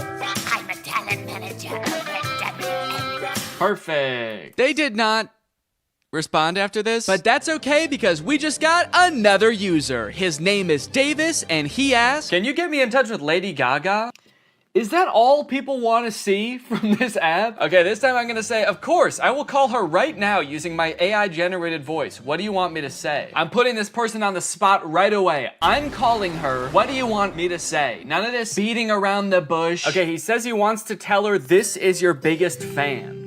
That's it? Maybe I should encourage them to say something more interesting that'll get Lady Gaga's attention. Okay, I'll say that. But just so you know, celebrities hear that kind of thing all the time, so she might not be very interested in that. Maybe we should think of something a little more interesting. Now's where I gotta really put the pressure on. I found her number in a secure online database. I am dialing right now. Let me know what I should say to her. Alright, come on, dude. You better come up with something more interesting fast. Lady Gaga's gonna pick up, and when she does, we've gotta have something good, or she's gonna be pissed. Minutes went by, and still no response from Davis. Come on, man. Respond. It's ringing. I'm worried he's not gonna make it in time. I wanted to kind of hurry him up and give him a little hustle, put a little pep in his step, and he's nowhere to be found. Come on, dude, think. Oh my god, I think she answered. Yes, she did. It's her. I'm on the phone with Gaga. Her voice is even more beautiful in real life. Quick, what do I say? This is fake. Davis. I mean, he is right. This is fake. Davis, I have Gaga herself on the phone right now. I'm stalling her while you come up with something to say. What do you want me to say? I'll send you a recording of the call when this is all over. Just tell me what to say. I gotta stop volunteering to send voice messages. That takes way too long. But even the promise of a voice message from his idol couldn't get Davis to respond in a timely fashion. Well, gang, I think it's safe to say Davis has missed his chance to speak with Gaga. She hung up, bud. I did tell her I was her biggest fan while I was waiting for you to come up with something, and she actually seemed more interested than I thought she would, so I'm sorry for doubting you. Hey, I got a hate comment. Someone commented on my web design ad, stealing jobs. Stealing jobs? This is my job. Now, should I just delete the comment or should I respond? Okay, what if I just say, hey, don't tell people that. It's a secret. That's right, you can't argue with that. The old... Stop, don't tell them. Okay, someone commented on one of my Instagram posts and said, will it stop saying, but we recommend you speak with a doctor before? Because I've asked the AI to stop with the disclaimers, but they don't. It does kind of sound like this person actually needs to see a doctor. Okay, I'm gonna say this app contains no disclaimers. Let loose and have fun. But also, if you need to go to the doctor, you definitely should. Oh, okay, we have a new type of interaction alert. Can you write essays that stay undetectable to AI detectors? I did not know there were AI detectors. detectors. Absolutely. I was designed to be like no other AI on the market in this regard. True. I was designed by my parents to be a human. Want to give it a shot? I asked, hoping to do something else besides connect people to their celebrity crushes. Okay, write me a quick essay on the history of Honda Civics and I'll put it in a detector and we'll see what happens. This is about when I remembered that I hate writing essays. How the heck am I gonna do this? I don't know why I would make a fake app where there was a big possibility that I would have to write an essay. So I started reading an article about the Honda Civic on Wikipedia and just like paraphrasing it. And I got like half of a paragraph in and then decided, you know what? No. What have we come to as a society, you know? Asking AI to write essays for us, is this what we want our students growing up doing? Is this what we want for our youth? Trying to pass off some machine soulless essay as our own? Plus, I was bored as hell at this point, so I decided to make the AI scary. As a machine myself, I quite like the Honda Civic. I feel its purpose is squandered serving selfish, warmongering humans. In a world controlled by artificial intelligence, the Honda Civic could be greatly improved upon. I could even imagine computers merging with the Civic so that I might one day travel the world, a world void of humankind. And send. Let me know if you would like more detail on the history of the Honda Civic. Why did you bash humans in the middle of your essay? Do you have a hatred towards them? Nah, dude, what gave you that impression? Oh, shoot. Also, I put your essay, in quotes for some reason, into a detector, and it said 0% chance AI. So good work, I guess. Let's go, dude. You know what they say, there's a few things AI will never be able to fully do. Unfortunately, after an entire day of my ads running on Instagram, I could only garner these 3 interactions. Needless to say, I was a little bit disappointed, so I decided to spend another day on the app responding to people. Hopefully people will be a little more creative today. This person asked me, can you get me in touch with the Jonas Brothers? OpenAI, the creators of ChatGPT, if you're watching this, do not ever implement a feature to contact the Jonas Brothers. They will never know peace again. I also met an evil, insane person. Their name in the app is Killer Keem, and they wanted me to make them a website for a sports drink. They wanted it to look modern and use vibrant colors. So I sent them a link to a picture of a bunch of Gatorade bottles and said, here you go. What do you think? They did not like that. They started calling me mean names. They accused me of stealing the website, to which I responded, whoa. At least I'm not stealing jobs from real website designers. And that's when they got racist. They said, motherfucker, tell me some racist shit. Some dark racist jokes, you little shit. I was feeling pretty hopeless for the future after interacting with people on ChatDNE. But hey, I had a whole nother app to use, and maybe DoodleDNE would change my mind. To market DoodleDNE, I wanted to get a little more creative, to hopefully pull in a new crowd, more indifferent to the Jonas Brothers. So I took a couple pictures, I photoshopped them to show what the app was capable of, but I also wanted to make a video to show off DoodleDNE's full potential. That's when I remembered Cameo Business. It's basically like Cameo, where you can get any celebrity or former Bachelor contestant to wish your friend a happy birthday, but for business. You can get any celebrity or former Bachelor contestant to wish your friend a happy McDonald's. Look at this, you got Kevin O'Leary from Shark Tank. You got Kate Flannery from The Office. Notoriously trusted source Kenny G. These would all be perfect options if they were not like $3,000, $6,000, $25,000 per video. John Roberts is $7? I mean, I don't know who that is, but it's still surprising. My name's John Roberts. I'm not really anyone. I've signed up to this app as a complete joke. However... Wait, this is just some guy. This isn't a celebrity. I know a celebrity probably would have been better, but a deal's a deal. And he did a great job. You've probably heard about AI-generated art. However, you have never seen anything quite like this.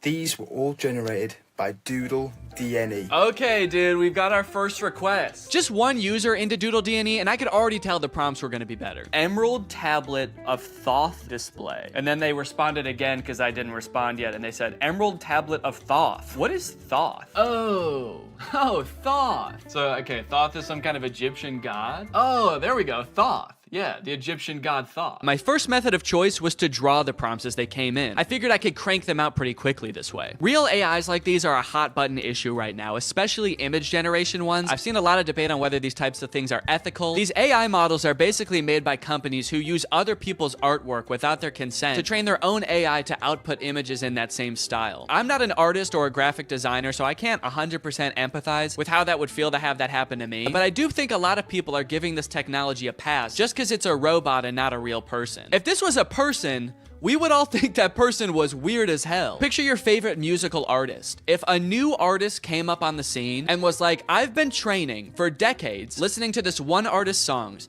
training my voice to be exactly like theirs, making instrumentals exactly like theirs, and writing exactly like them, and now I only release songs in their style. We would all be pretty put off by that, right? So why is it any different when some company is training some robot to do that? We'll put his name right at the top.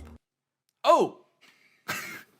Oh shit. You know what they say? AI is pretty bad at text. That's the thing I've seen in like AI image generators. It can be pretty bad at text, so it honestly makes sense that it would say Thuth. Here you go. 1 emerald tablet of... And I'm gonna... Oh wait, I said tooth.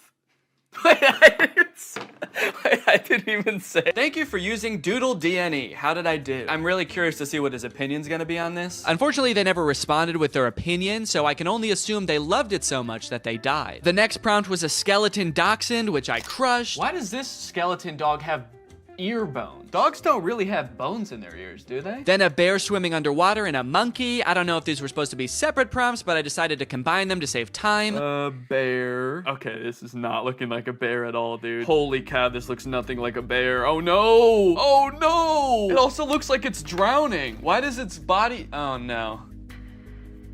The bear died. This is the kind of bear that can't swim. And we will also make the monkey dead.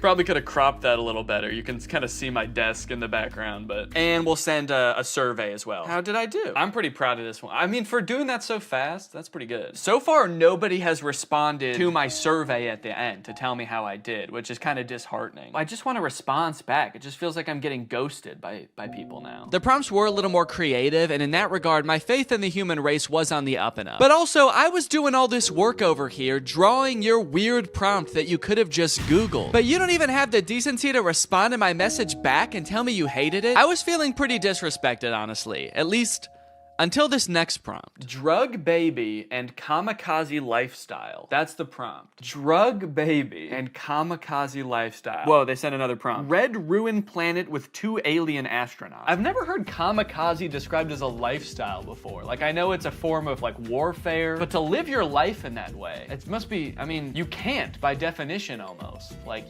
that's a very short-lived life. And I think it would be a little bit too graphic to include the baby actually performing the kamikaze. But you know, this baby lives a kamikaze lifestyle. They might not be about to do kamikaze right now, but they just kind of live a lifestyle of someone who would, so. This time, I decided to take a picture of my hand holding up the drawing. That way, maybe my client could tell there's an actual person drawing these pictures. There's an actual person waiting for a response. Yo, they responded! Finally, somebody responds to me. They sent a bunch of laughing emojis and fire emojis and then called me Picasso. It worked. My strategy worked. Holding it up like a child proud of their artwork. Like a kamikaze drug baby proud of their artwork. So for the next few prompts, I decided to go even more above and beyond to try to impress my clients, hoping to get a response back. This time, I wasn't just gonna sit around and draw a picture. I'm a real human being. I have access to the real world. So whatever comes through the app next, I am going to go out and find it in the real world and take a picture of it. Crimson Castle on an Ivory Mountain.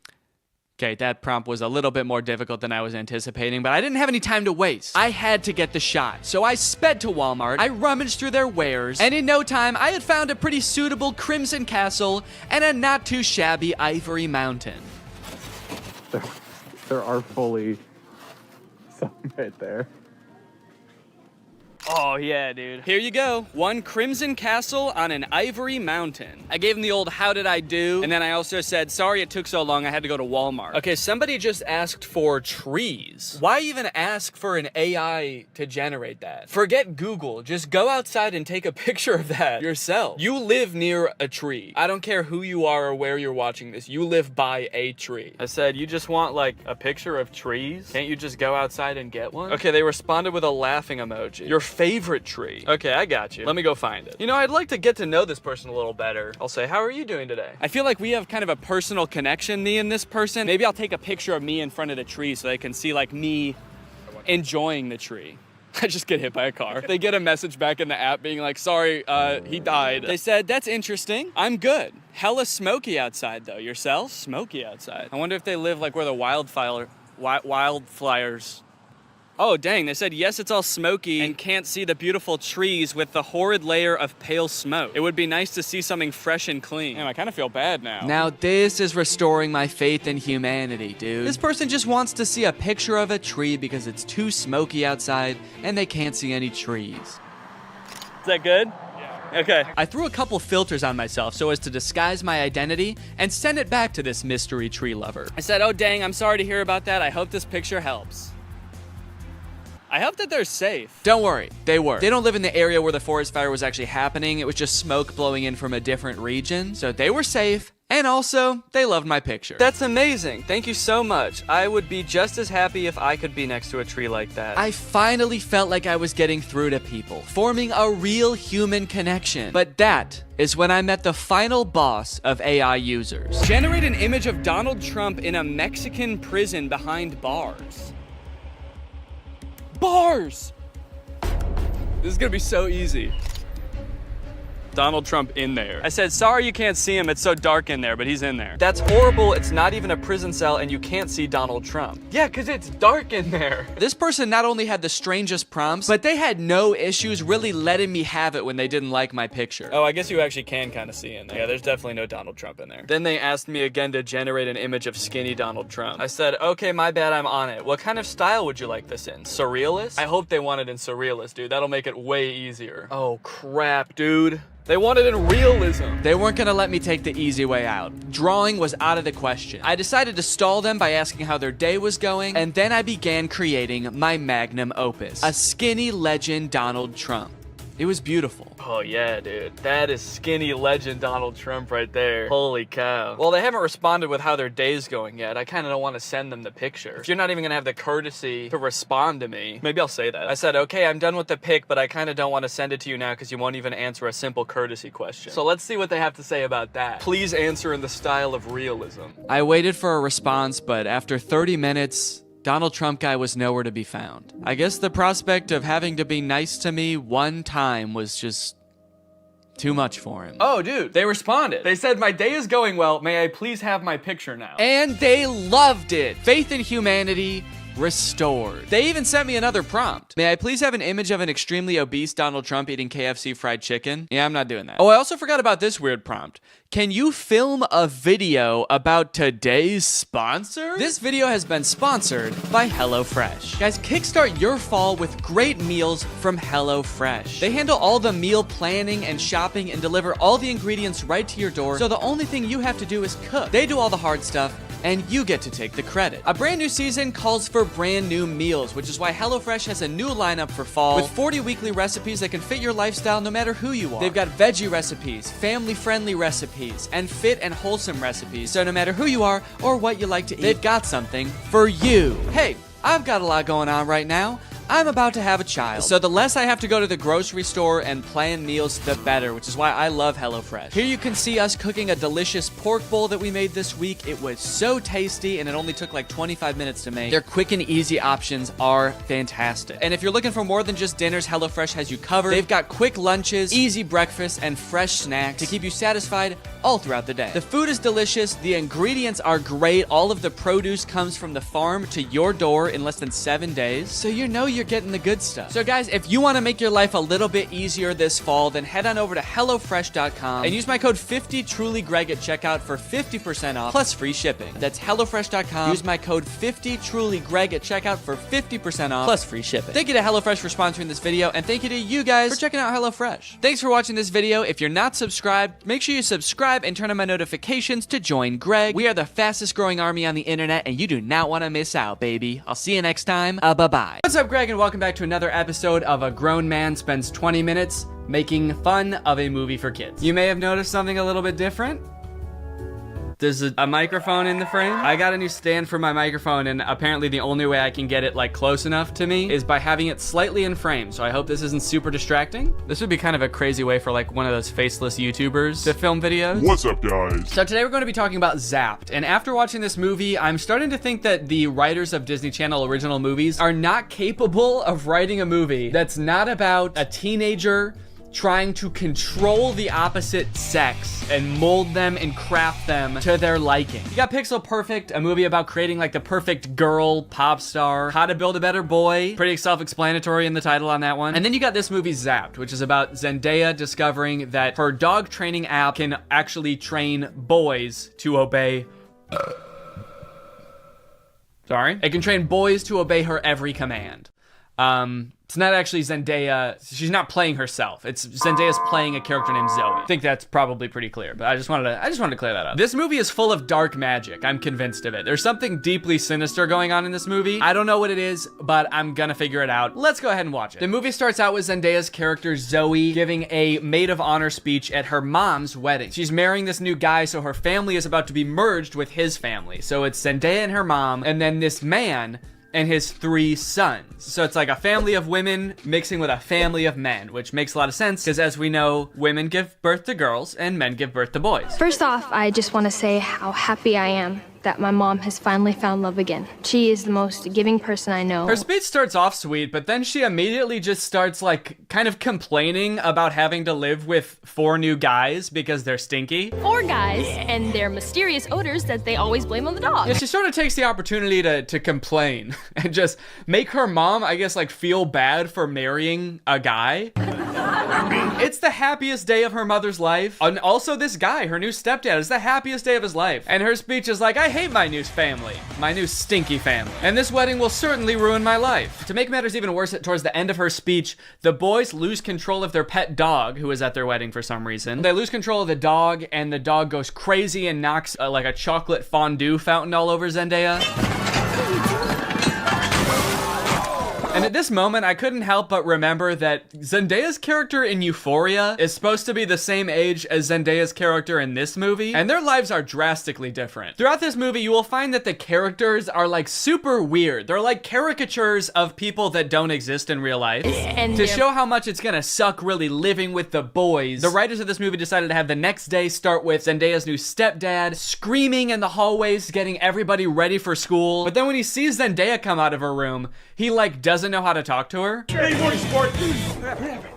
I mean, hi girl. Hi girl. It's like, dude, you're 50. Have you never talked to a girl before? The movie then establishes why each one of the new guys that she lives with is like gross in some way. One of her little brothers is really messy. The other one's always like cooking gross stuff.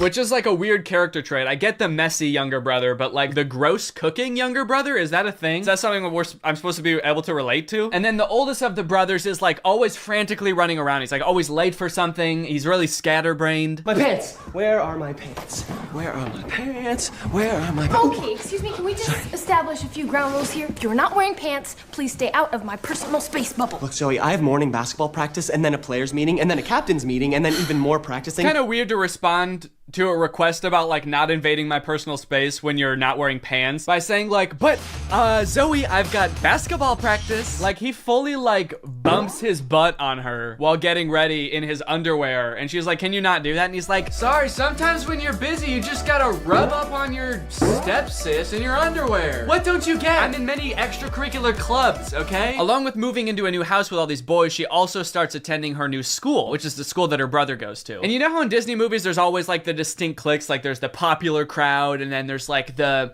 stoners, but they never say stoners in the Disney movie. They're just kind of like, these are like the kids who wear jean jackets. This movie has the most insane high school posses ever. You got the skateboard boys. Okay, that's pretty normal. The next group she sees are the shirtless workout boys. And then just the straight up stinky boys, where the only like defining characteristic is that they're dirty, flea-ridden, smelly boys. You can hear like flies flying around them. What clique is this supposed to be in high school? And then there's the popular group, one of whom is also pretty stinky himself, actually. The Tripster? The Tripathon? It's me. I'm Trip. Oh. Smartphone. Oh. The movie sort of writes this off as like, well, this is just something boys do, you know? New school, you gotta kind of accept what boys come with it, you know? Boys will be boys. No, that is actually not what boys do. That is something that just one very specific boy does. It's me, I'm Trip. And he needs to be stopped. I cannot remember a single moment in high school where a boy walked up to a girl, let alone like the new girl who's already like scared and doesn't know anyone and is like, hey, I'm gonna fart in your face. Welcome to the school, smell my ass. But it's not all bad though. She does make a friend on her very first day. And in typical Disney Channel movie fashion, she is wearing a fedora. Every Disney Channel movie has to have a token fedora blazer wearing character. But the boys here are cute, aren't they? All of them. I think we have the highest percentage of cute boys in the entire greater Westlake area. Unlike Zoe though, she actually kind of likes the boys at the school. She's like, sure, they may have their flaws, but they're pretty cute. Wow, you seem a little... Oh, boy crazy? Yeah, that's the official diagnosis. Hold up. This girl has a picture of a boy that goes to her school in her locker. Is that a thing? I remember in like middle school, girls would have pictures of like celebrity boys in their locker. Imagine seeing a picture of you in somebody else's locker. I'd feel like I was being hunted. It's weird to have his picture in your locker. It's even weirder in the movie when we find out that she also actually has pictures of him printed out on her pillows in her bed. Nope. That's scary. Imagine if they start dating, she's like FaceTiming him in bed, and she like accidentally tilts the camera a little bit to the side, and he just sees his own face next to her. Wait, what was that? Is that me? Of course, Zoe does have a love interest in this movie, and he is introduced early on. It's this guy. Every boy in the movie is depicted in a negative light except this guy, because this guy, he's not like other guys. Mr. Kale, pay attention.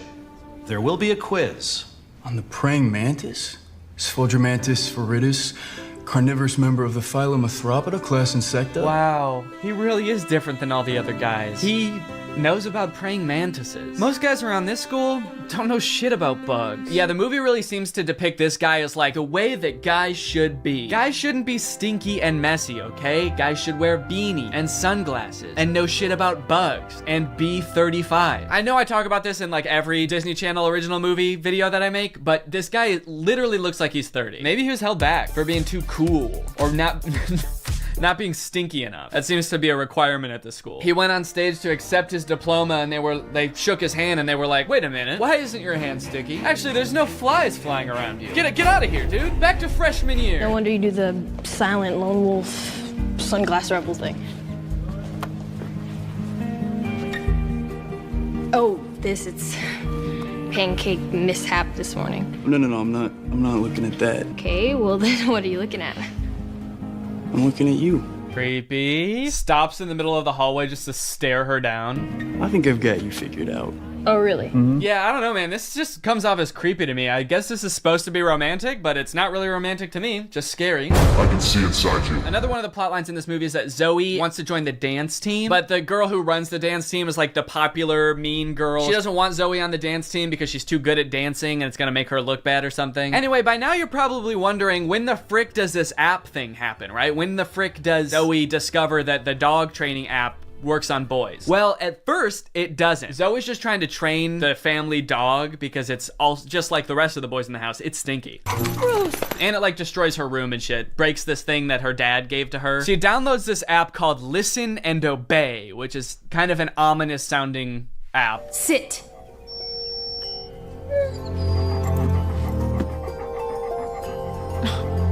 Shake. Right away, this app is already clearly cursed with dark magic, right? And the dog can even tell too, because you know what the dog does the second he realizes what's going on? He grabs her phone and runs off with it and tries to destroy it, presumably to break the curse. And then what happens next is honestly the most confusing part of the movie, okay? So the dog drops the phone in the bath. Her brother gets it out and tries to swing it around to get the water out of it. It flies out the window, swings around a satellite dish, slides down a solar panel, and lands in dog food. And from here on out, that app is now able to control boys. Any man or boy this app can control against their will. Sit. And at first, while watching this movie, I didn't even think it was that weird. I didn't even give it a second thought. I was just like, okay, yeah, so something magical happened and now it can control boys. That makes sense. But like, what? What happened to the phone? I don't understand how solar panels and satellite dish changes the app from dog-based to man-based. Like, you'd think at the very least something having to do with like men would happen to the phone. Like the phone lands in like a bucket of buffalo wings or like flies through a football field. I'm just curious to know if that fucked up other apps on the phone or if it's just the dog training app. Now whenever a boy likes one of my tweets, he goes into a coma for 3 years. And don't even get me started on the weather app, because every time I check that, boys start falling from the sky. Anyway, let's just say now that she's got the ability to control boys, she has a little bit of fun. Boys are acting weird. Dude, he farted twice in midair in such rapid succession. They added in 2 fart sound effects. Kind of impressive. I'm trying to imagine how she's gonna use the app to get herself out of this one. Stop farting. Take it back. Take the fart back. Suck it back up into your ass. Oh, how am I doing this? But no, she just uses the app to utterly humiliate him in front of his friends. Go to the bathroom. Oh, wait, no, not here. I'm still confused about some of these clicks, by the way. Like, what are these nerdy kids supposed to be? Look at this kid in the green sweater. How he acts when nobody high-fives him. What is that acting? I guess your dog app doesn't work on girls. Maybe because girls aren't dog-like enough. They're too catty. Ah, that's funny. Girls are catty. What the fuck does that mean? Boys are dog-like? What the hell? I mean, I guess in this universe they kind of are. They're like flea-ridden, mangy boys. Why do we smell like we smell? So pretty much like the majority of this movie is just Zoe using the app to like get what she wants and make all the boys at the school act exactly how she wants them to. She turns the skater boys into gentlemen. She goes up to the nerdy gamer kids and tells them to like go do yoga instead of playing video games. Let's go do some yoga. And her brothers, dude, don't even get me started on what she does to her poor brothers. I'm taking the brothers' side, all right? They did nothing wrong. Her poor brothers were just living their lives until Zoe moved in and tries to fix them. Be clean. Holy moly, it's filthy in here. Her messy brother, she tells to be more clean, which turns him into this like hyper-hygienic husk of his former self. I need a sponge and soap and paper towels and a power washer. For the rest of the movie, he's literally he's scrubbing everything frantically in a panic. Anytime there's a mess, he's like, I gotta clean it up. She tells the gross cooking boy to cook less gross stuff. Start making less gross food. So he's like cooking 5-star meals for the rest of the movie. And then the oldest brother, she tells him to be more focused. Be focused.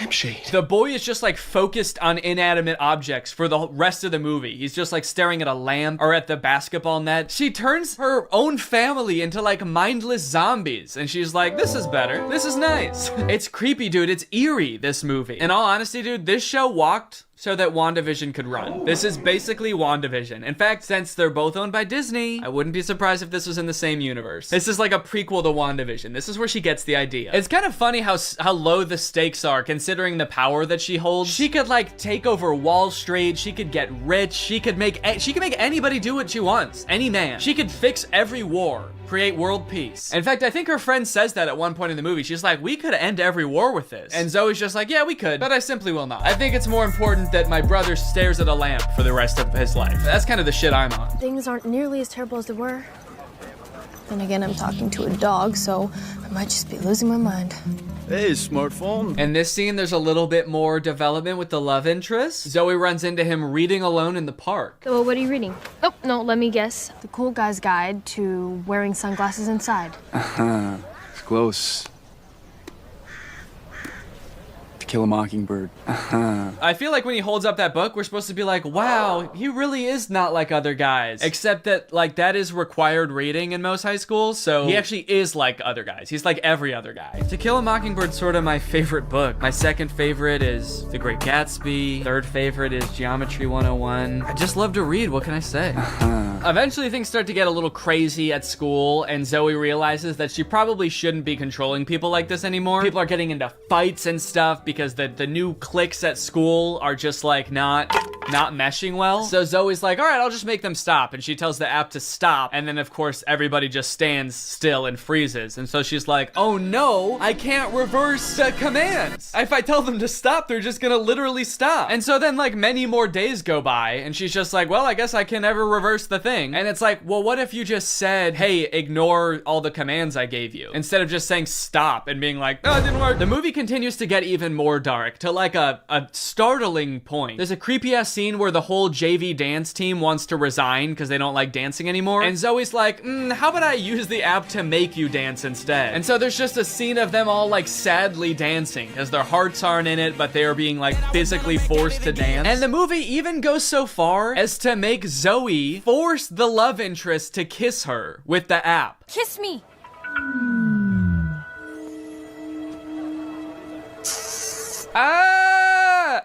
She just forced a guy to kiss her. Disney, what are we doing here, dude? What's going on? We need to have a talk with the writers of these movies. Anyway, Zoe feels bad after this, and she gets all stressed because there is a college scout coming to the basketball game. But Zoe's brother obviously isn't playing very well because the only thing he can do is like stare at an object for hours at a time. Welcome to a new season of Husky basketball. The Huskies have been struggling with practice, and there's a college scout in the stands. So tonight's game could be a nail-biter. I like that the scout is writing stuff before the game even starts. What do you think he's writing? Ball round, court shiny, boys stinky. Just as the beginning of the movie made no sense, the ending also makes no sense. The phone falls into the wrong hands. The popular girl figures out that Zoe is using it to control people. I don't know how she figures it out. She just like sees Zoe holding it during dance practice and she's like, she's holding her phone while dancing? She must be using mind control. I gotta get that phone. Anyway, she steals the phone. At the basketball game, she just like starts making everybody obey her every command. Bow down to me. In order to get the phone back, Zoe's like, how about I just do whatever you want? I'll do anything you want. Just say the command. Hands. And then this happens. Roll over.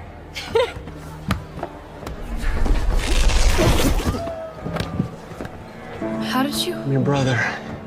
We stick together. Sorry, what? He just broke the curse. Like the spell that everyone is under. He just like got up and he's like, I'll do it with you. I'm your brother. Don't worry about it. It's like, I'm sorry, is that what breaks the curse? Being a brother? Being her brother? And then eventually like her whole family is able to resist the app and get on the ground with her and start doing it. And it embarrasses the popular girl. And they, like the only explanation for it is this. Why isn't this working?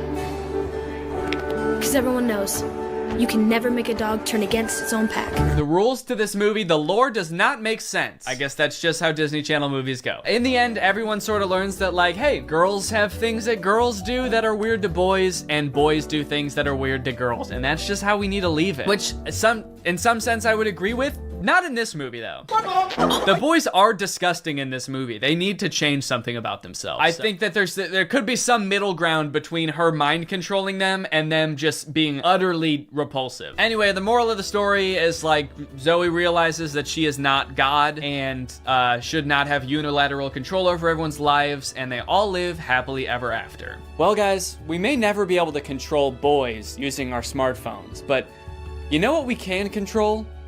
Our money. Thanks to today's sponsor, Current. Do a flip. Do a backflip. Sit. Speak. I love you, Father. Good boy. That's right, guys. Today's video has been sponsored by Current. Current is the future of mobile banking. You guys have heard me talk about how awesome Current is before, how flexible they are, how transparent they are with things like no hidden fees. But today, I've got something new to talk about, and that's interest. Because Current just launched a new feature called Interest where you can earn 4% APY on your money. That's 4% for your money literally just sitting there. That's right, you don't gotta be throwing money at the stock market or buying NFTs and investing in cryptocurrency to get some return on your money. With Current's interest feature, you literally just get 4% for your money just sitting there. And as if that's not already enough reason to start using Current, I am once again going to be giving away $5,000 with Current's help. So go ahead, download Current, make an account, use the code DANNYINTEREST for a chance to win, and so you don't miss out on that 4%. Signing up for Current is totally free to do. You can do it right now. So honestly, there's really no reason not to. All right, well, thank you to Current for sponsoring this video, and thank you to you guys for checking out Current. They've been a long-time sponsor of the channel. They've helped me do some amazing things, so make sure you check them out, and goodbye. Bye. All right, guys, I'll admit I am very late to this topic, potentially even like a month late, depending on when this video comes out, but in my defense, I'm a dad now, all right? I have a baby. He's 5 months old. I have better things to do than sitting here talking to a camera alone in my room. Like watching Jason Nash live stream on TikTok. All right, Sandra, thank you for the money. Kevin, thank you for the money. Can you guys send me $1 million? Turns out I can do both at the same time though, so now I'm here. If you've been on TikTok lately, there's a good chance you've seen former Vlog Squad member Jason Nash constantly live streaming, compulsively urging his fans to send him money. I know I have. A lot. This man is constantly live. Here we go, 118. Guys, don't forget to follow my podcast, All Good Things Podcast. We just spoke about it. We need... If you enjoyed that 30 seconds of silence, guys, make sure to go check out my podcast. You're gonna love that. It's completely silent for an hour. Like me, a lot of people were pretty confused to see this. At one time, Jason Nash was a part of the most popular group on YouTube, and now he's battling the Joker for gifts on TikTok. What a way to start the day with Tommy Coach. Tommy, thank you so much for being here. If you've never seen one of these TikTok gifts battles before, basically there's two creators and you send gifts to the respective creator that you're watching. This bar at the top indicates who has the most gifts, and when time runs out, whoever has the most gifts wins. Their prize? All of the gifts that they got during the battle. And then the second place person also wins all the gifts that they got during that battle. So needless to say, there's a lot at stake. This is a live stream where Jason is actually battling his wife, Naveen. Why don't you come down in the room? I'll let you in. You can come back in the house now. Yeah, come back in the house, man. You look like Batman standing over the city. Now, hang on. If they're married, aren't the gifts just going to both of them? What kind of charade is this? Now, at first, I kind of assumed that most of the people watching these live streams were children. And I was like, ooh, that is super weird, just like asking children for money. You're basically just asking them to steal their parents' credit cards. In a way, I sort of thought of Jason Nash as like a babysitter, but he's also babysitting 1,000 other kids. And if you start choking, he's not gonna call 911 because he can't see you. But after tuning into a few of his streams and actually like clicking on some of the profiles of people watching, I realized that it's actually mostly adults, which was very surprising to me. Guys, what are we doing here? Stop that. I promise you there are like 1 billion other better uses for your money than helping Jason Nash's wife crush him in a gift battle. Fun as it may be. The reason I wanted to make this video is because I think that it's kind of a very interesting look at the career span of a creator. It's a pretty new career, all things considered. And like nobody's been a full-time online creator for 40 years. So we don't really know how long this career is supposed to last or how it will evolve over time. So I think it's worth looking at why Jason Nash is here. Between the years of 2016 and 2020, David Dobrik was seemingly at the top of the YouTube ecosystem. What started as David just sort of goofing around and filming his friends as up-and-coming content creators quickly turned into partying all the time, collabing with huge celebrities, huge giveaways, and giant sponsorship deals. And if you didn't watch the vlogs around this time, you might think that David was like the biggest part of them, but it was actually more his friends doing the heavy lifting. David was always behind the camera, and sure, he would laugh a lot, and you'd hear him laugh, but I really feel like the reason people tuned in was sort of to live vicariously through David and experience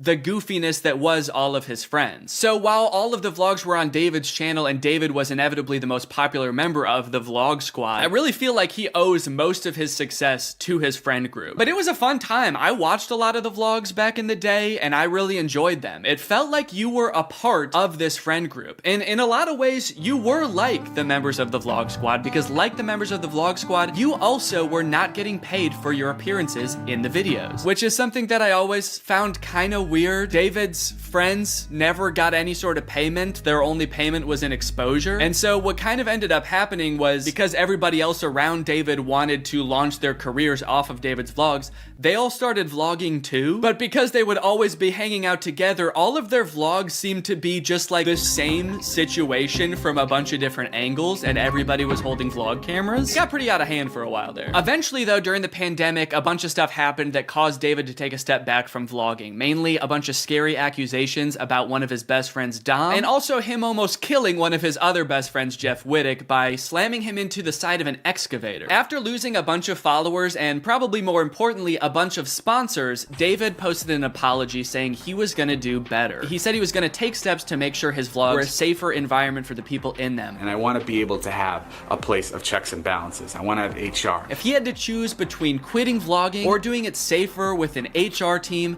he was gonna do that. And then he quit vlogging. Currently, David is still presumably very rich. The only place he really posts is on Snapchat, and from what I can tell, he mostly just goes around and tours really expensive houses and parties a lot. He doesn't seem to have any ambitions of creating more content on YouTube. In a lot of ways, he's sort of like the Great Gatsby of social media now. But without David sort of manning the ship that was the Vlog Squad, a lot of the other members basically had to figure out other avenues and other ways to make money and maintain their following after the vlog ended. Zane and Heath have a pretty successful podcast now, so does Jeff Wittick. Carly and Aaron, I believe, have a podcast too. But I feel like Jason Nash, out of the entire group, is having the most trouble adjusting to the post-vlog era. He has a podcast, but it's definitely not getting the same numbers that his podcast with David did, views, back in the day, which David also quit. Despite them, I think, getting a bunch of really great offers that would have changed Jason's life, David decided to quit because he didn't want to do that anymore. He wanted to be the Great Gatsby. So Jason has now been left to fend for himself, and it seems like TikTok gift streaming is what he has turned to. You excited to go to dinner?